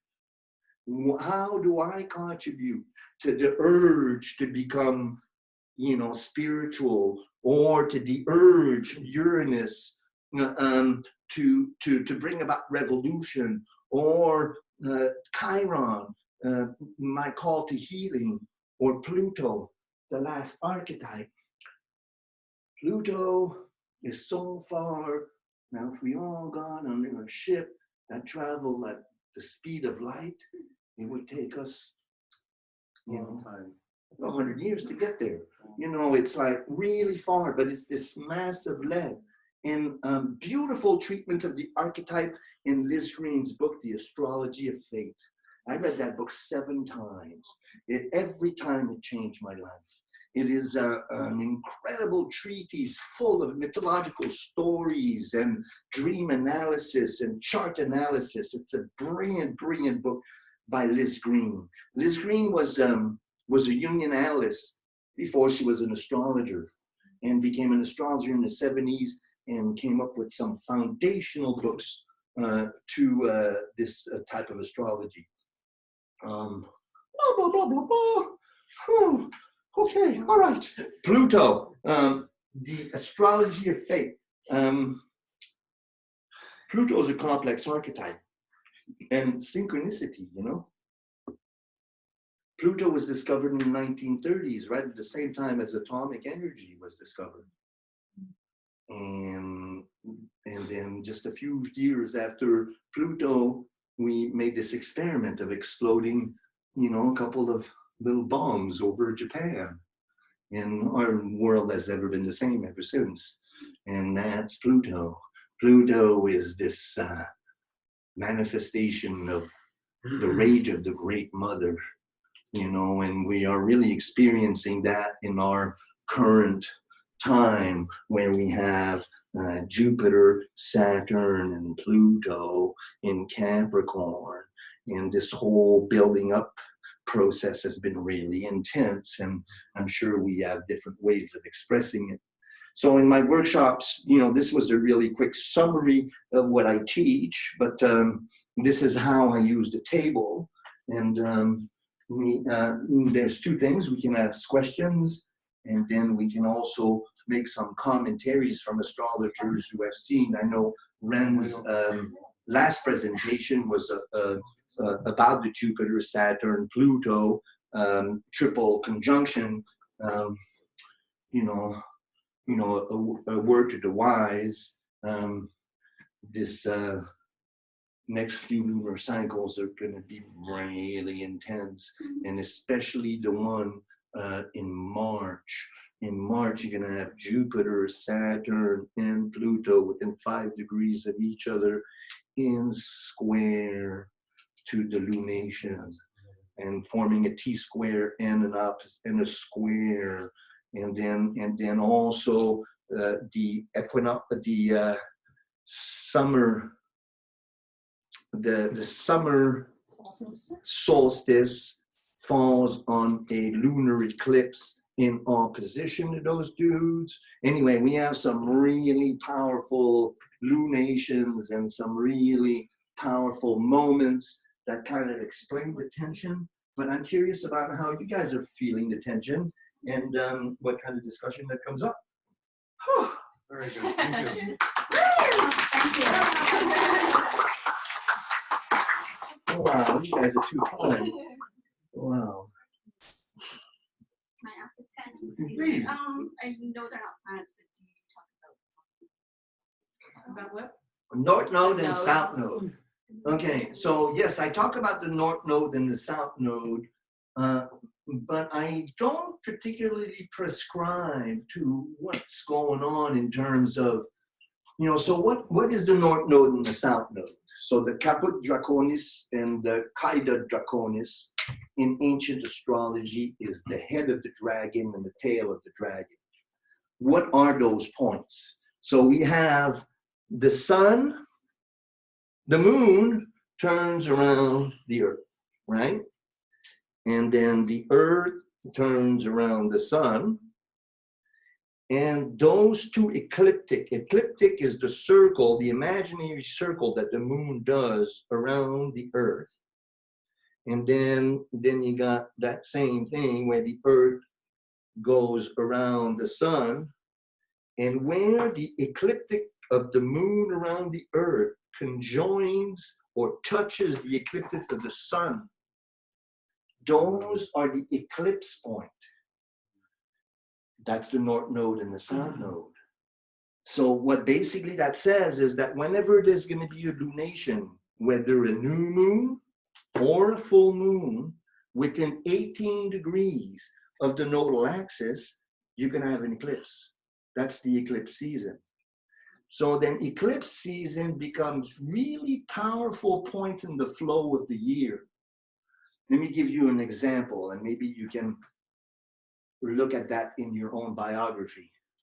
But in January 2018, we had an eclipse that was eclipse season. So you have both a lunar and a solar eclipse during, and sometimes you have 3, sometimes you only have 1, depending on where the eclipse is. So the eclipse fell exactly on the Saturn-Pluto conjunction. And it did that in 2019 and in the July 2019, and it just did it again this Christmas. On Christmas, you had the same eclipse. So then if you look at what happened in, so I'm sorry, I said January 2018, it was January 2019. So January 2019, July 2019, and this past eclipse, so December, January 2020, if you look back at what happened to you during those times, you can see that many, many people went through major transformations at those points. And so eclipse seasons are really very important new moons and full moons that are going to be powerful for the next 6 months. And so then they're especially predictive, read as transits. Now there's many astrologers who have elevated the nodal axis as almost to the level of planets and archetypes, but they're not actual bodies. There's no mass to them. They're points. And to me, I hesitate to really give them psychological attributes. I give them, personally, I give them predictional characteristics and how you are interacting and how you're developing as an individual. I'll pay attention to the eclipse for that purposeful reason. But when I do a reading for somebody, I won't attribute those to personal parts of your character.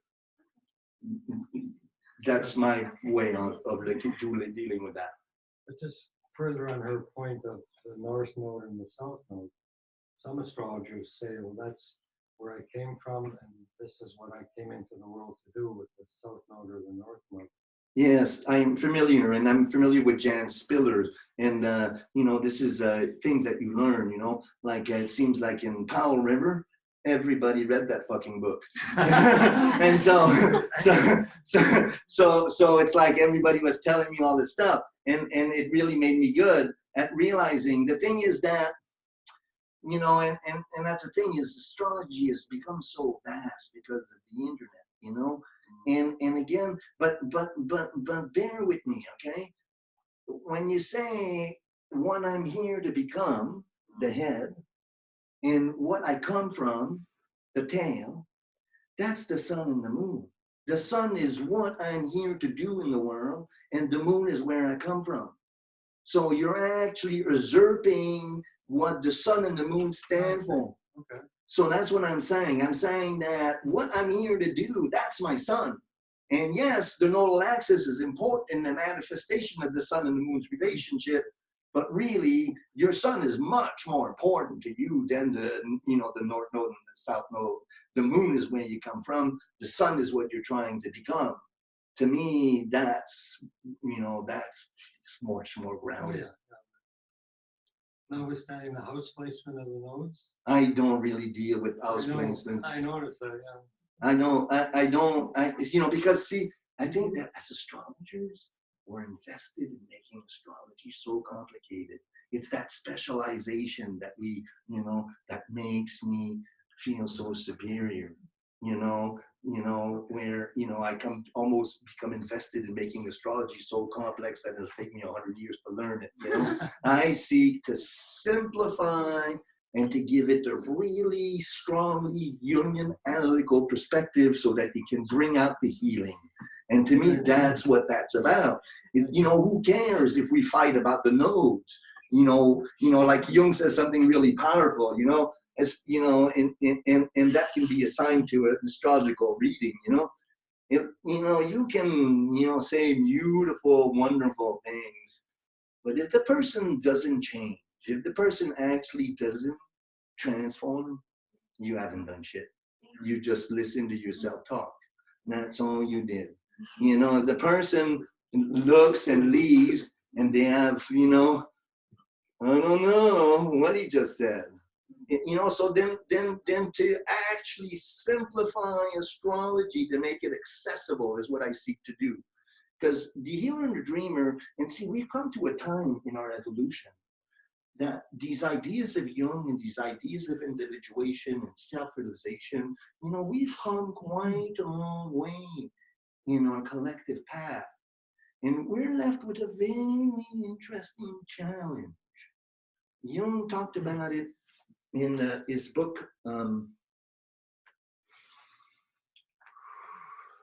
searching through memory files. You can see it, huh? I can feel it too. Anyway, the older I get, the more difficult those files seem to be open. But here it is, Okay, Civilization and Transition, Volume 10 of the collected work. Fabulous piece of writing. 4 chapters on yes. 4 chapters on flying saucers. 5 chapters on what happened with World War II and what was the meaning of that. And then a few beautiful essays, social commentaries about the role of women, the role of sexuality. Really fabulous book. And in the introduction to the flying saucers, Jung goes on, and this is, you know, so, you know, you can just imagine, you know, you're this neurotic astrologer trying to, you know, get some grasp of what you're actually trying to do, becoming an astrologer, you know. And I don't know if you had this experience, you know, but I know I have, you know, you sit next to somebody on the bus or on an airplane and they ask you, what do you do? And you say, I'm an astrologer. And then the interesting blank look that manifests in people's, you know, like, oh, that's interesting, you know. And so it's really difficult to feel, you know, relevant as an astrologer. And then so you start reading Jung, and then he's like, oh, your confidence into your art. So anyway, here's what he comes about. And Jung was the first one to talk about the age of Aquarius. And this is from the introduction to his articles on flying saucers. And I'll paraphrase because it's a long quote. But he says,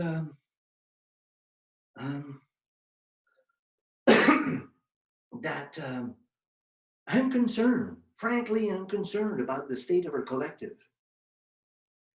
You know, and he says that the flying saucers are kind of a manifestation of that change that's occurring in the psychic dominance or archetypes. During the changes of era, or he calls them Platonic months, that are arranged with the progression of the equinox. So the progression of the equinox is this, is that 2,000 years ago, when the Middle Eastern wise men were mapping out the sky, they mapped out the constellations according to the equinox and the solstices. But those points have moved 22 degrees. So that now those constellations are actually not right where they are. They've moved. You know, so you have Vedic astrology that deals with the sidereal zodiac. And then you have Western astrology, which is basically based, kind of work on my French. You know, you've got the progression of these equinoxes and the solstices, and that's what Western astrology is based on. It's a geocentric system. It's not based way out there on where the constellation is. It's based on 0 degrees of Aries being the first day of spring, 0 degree of Libra being the first day of fall. Let me finish that point.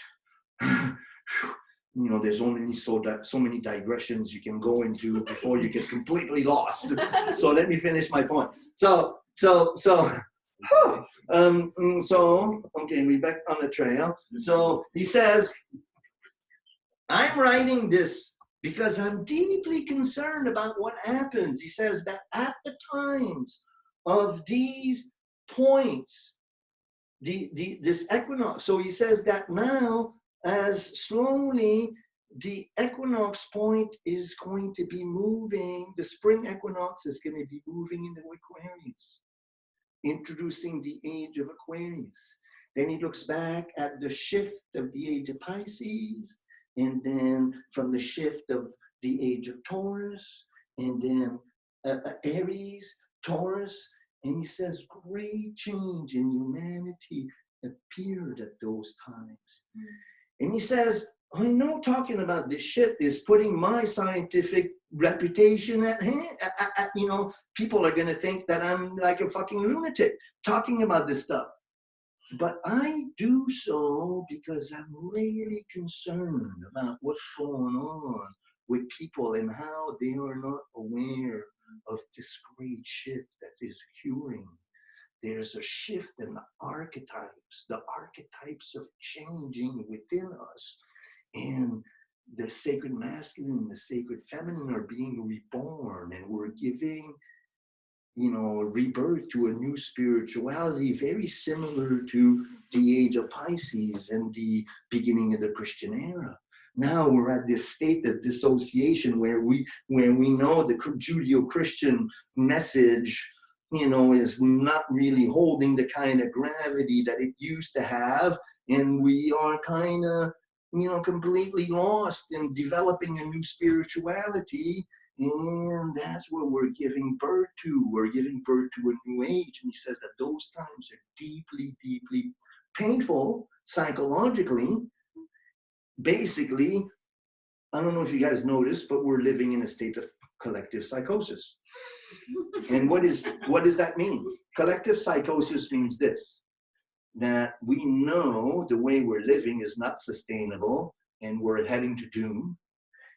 And we want change, but we can't change the old patterns. We're so addicted to the old patterns that we, you know, so we're confronted with the reality that our lifestyle is not sustainable and that we have to evolve. We have to become these Aquarian beings, and we have no fucking idea how to do it. And we're split between the two polarities, and that's basically everybody's neurosis at this stage. You know, so, and that's exemplified by the tension of the Saturn-Pluto, and everybody's getting ready to move into Aquarius. And what is the age of Aquarius? But basically he says, you know, I know how important this is, and I'm writing about this knowing fully well that the chisel of my words will barely make an impression on the hard stones it inquires. It confronts. Basically, Jung tried to prepare us for these great psychic changes that are occurring, and he met with a whole lot of objections to that. Later in his writing, he, you know, and that I think is the meaning of the Mysterium Coniunctionis. It's next level mysticism. It, you know, most of the Jungians don't understand that shit, and we haven't really fully integrated. And the healer and the dreamer looks at the sun as being the healer and the dreamer as being the moon. And it's an intimation of archetypal structure that's changing. What if we identify the solar energy in ourselves as healing energy, and we all identified as healers? And what if we connected to the sacredness of the mother in terms of how we connect with dreams and the unconscious?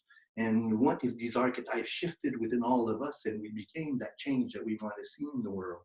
Then we would bring about the revolution that we are looking for. And that is the essence of Jung's work and how he contributed to astrology. All right, that was good. Wow.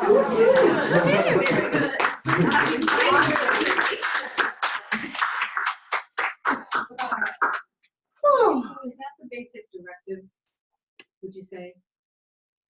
Is that the basic directive? Of our involvement with astrology, there's many of you that have had intensive studies into the art.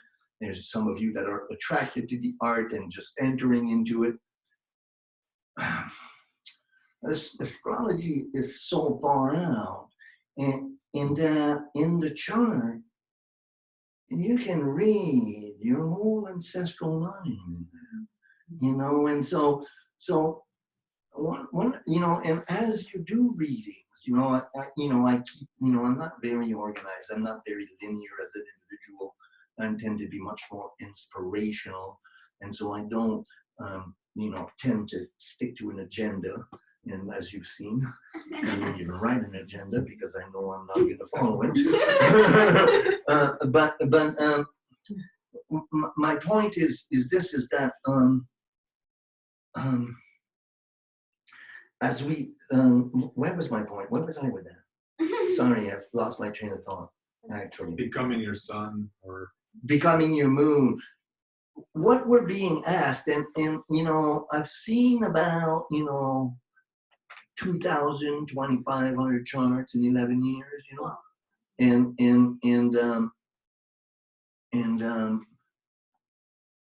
my opinion is this, is that for the most part, most of us are still processing ancestral trauma that occurred during World War II. I pretty much can trace, and I can give you cases, examples of major trauma, major neurosis, and latent psychosis in individual clients who you can directly trace that to ancestral trauma that was acquired. I'll give you one case example of a lady who came to me. This lady was older than me, really powerful, accomplished shaman, incredible mystic, beautiful practice. And she tells me, how come I can't get my sexuality together? How come I'm so traumatized I can't loosen up? And so she had a Venus-Pluto conjunction. Usually Venus-Pluto alignments are usually sign and ring. So then in the study of the chart and in the study of the ancestral material, I kept looking for the ring and the tension with the father. And all of her three sisters, so 4 women, were all sexually repressed. And so the more we studied the chart, the more we realized that tension is there, but she had such huge resistance. Her father was the perfect father. He was, there was no sexual abuse. None of the girls had suffered any sexual abuse. So as we kept digging, the story came out that during World War II, this father and his mother were incarcerated in a Japanese concentration camp while the mother got raped repeatedly and he stood at the door while that was going on. Wow. So he never did the work, never did the therapy, denied that material, tried to become the perfect father, was the perfect father, but really never did the work of healing that trauma within himself. It got passed on straight on to the girls. And even though these girls are incredible ladies, they still carry that ancestral history. So when you have a Venus-Pluto, you usually have a history of rape. And whether I experienced rape myself or a member of my family has experience in it, it's still within me. And to me, that time in history, World War II and World War I, and those first 50 years, and to me, as we dig through the trauma and we see uncontrollable neurosis and latent psychosis in our clients, astrology helps you trace it back to those momentous times in history. And a chart will help you see that. So in that way, it's tremendously powerful. Yes, madam? Can you then heal it once you identify? Oh, well, here's the $1 million question. How does one heal? What a beautiful question. So we have to define, and in one of my workshops, and it's called, and then I hate to be self-serving like this, but hey, if I don't self-promote, who will? So I do, well, thank you very much. I do a workshop on the transference. It's called the philosophical rose. So what happens? What is actually healing to another? How do I actually heal another? And so Jung basically says that healing, the transference, what happens in a healing process is the willingness of the therapist to take on the crisis of his patients and to heal it within himself. Jung says that individuation means to take on the collective psychosis and to resolve it within oneself. And to me, that's the rites of passages into becoming a healer. Is that you want to heal somebody, you heal yourself. And the example of you healing yourself becomes what is effective in the medicine of healing another. And that's Jungian way of understanding the transference, is to realize that what I see in my client is actually within me, and I need to resolve it, and that me and my client become partners in doing that. And if my client heals, I can only take my client where I've been. I can't take him where, and so then healing is a personal matter. And the better you heal your own trauma, the more you can show up for another and say, we're going to go down to hell together and we're going to make a garden. Let's go. Does that answer your question? Thank you. Absolutely. That is really, really beautiful and profound. Thank you. So just for one more question, just for sake of time, we'll just take one more Yeah, question. let's yes, go ahead. David always has very pertinent and profound, but you really missed your outfit, man. I mean, go ahead. Yeah. So what you're describing there, it seems to make sense if you consider that like a lot of the work that's being done in a therapeutic setting is processing deficits from familial relationships.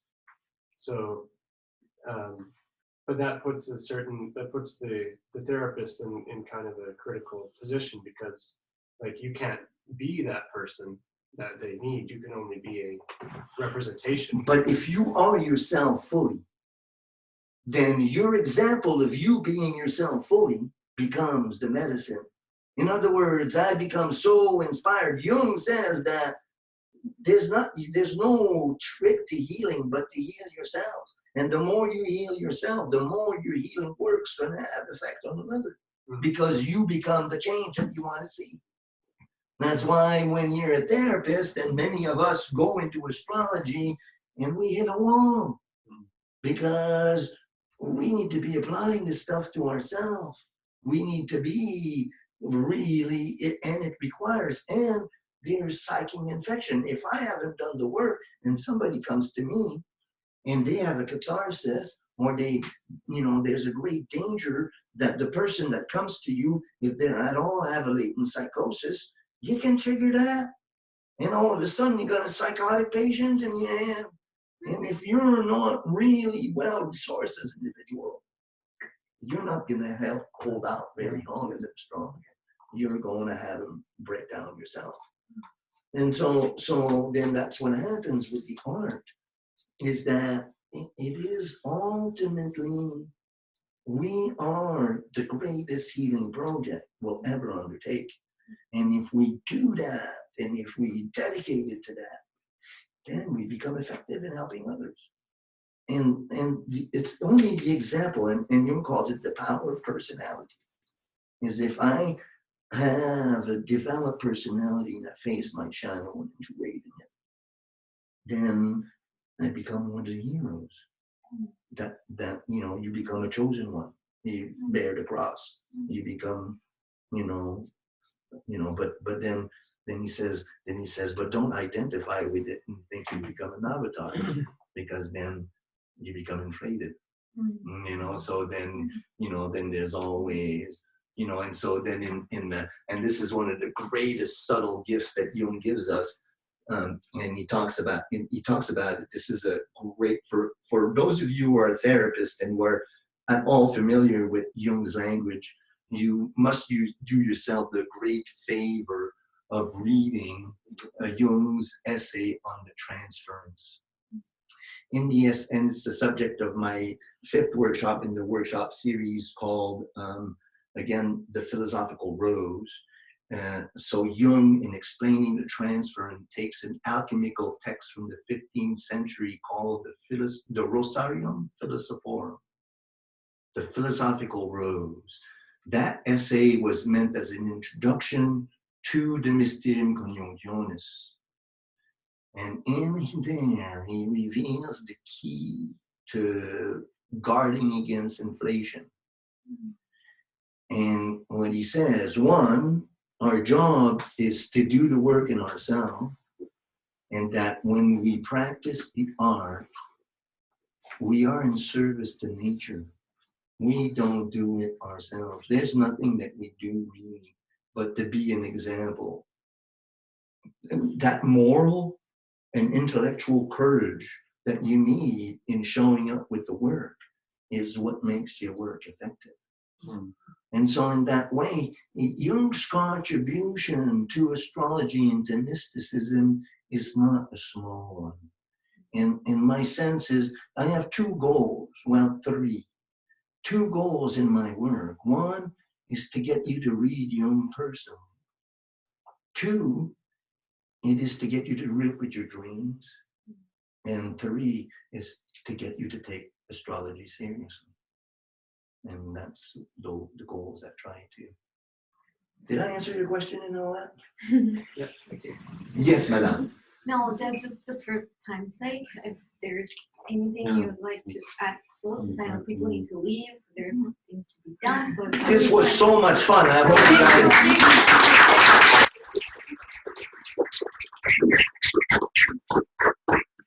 Been a fabulous audience, and I greatly enjoyed myself, and I hope that our paths cross again. Again, I'm not really that good at interfacing with the world. I don't own a cell phone, and I'm really kind of old hippie at heart.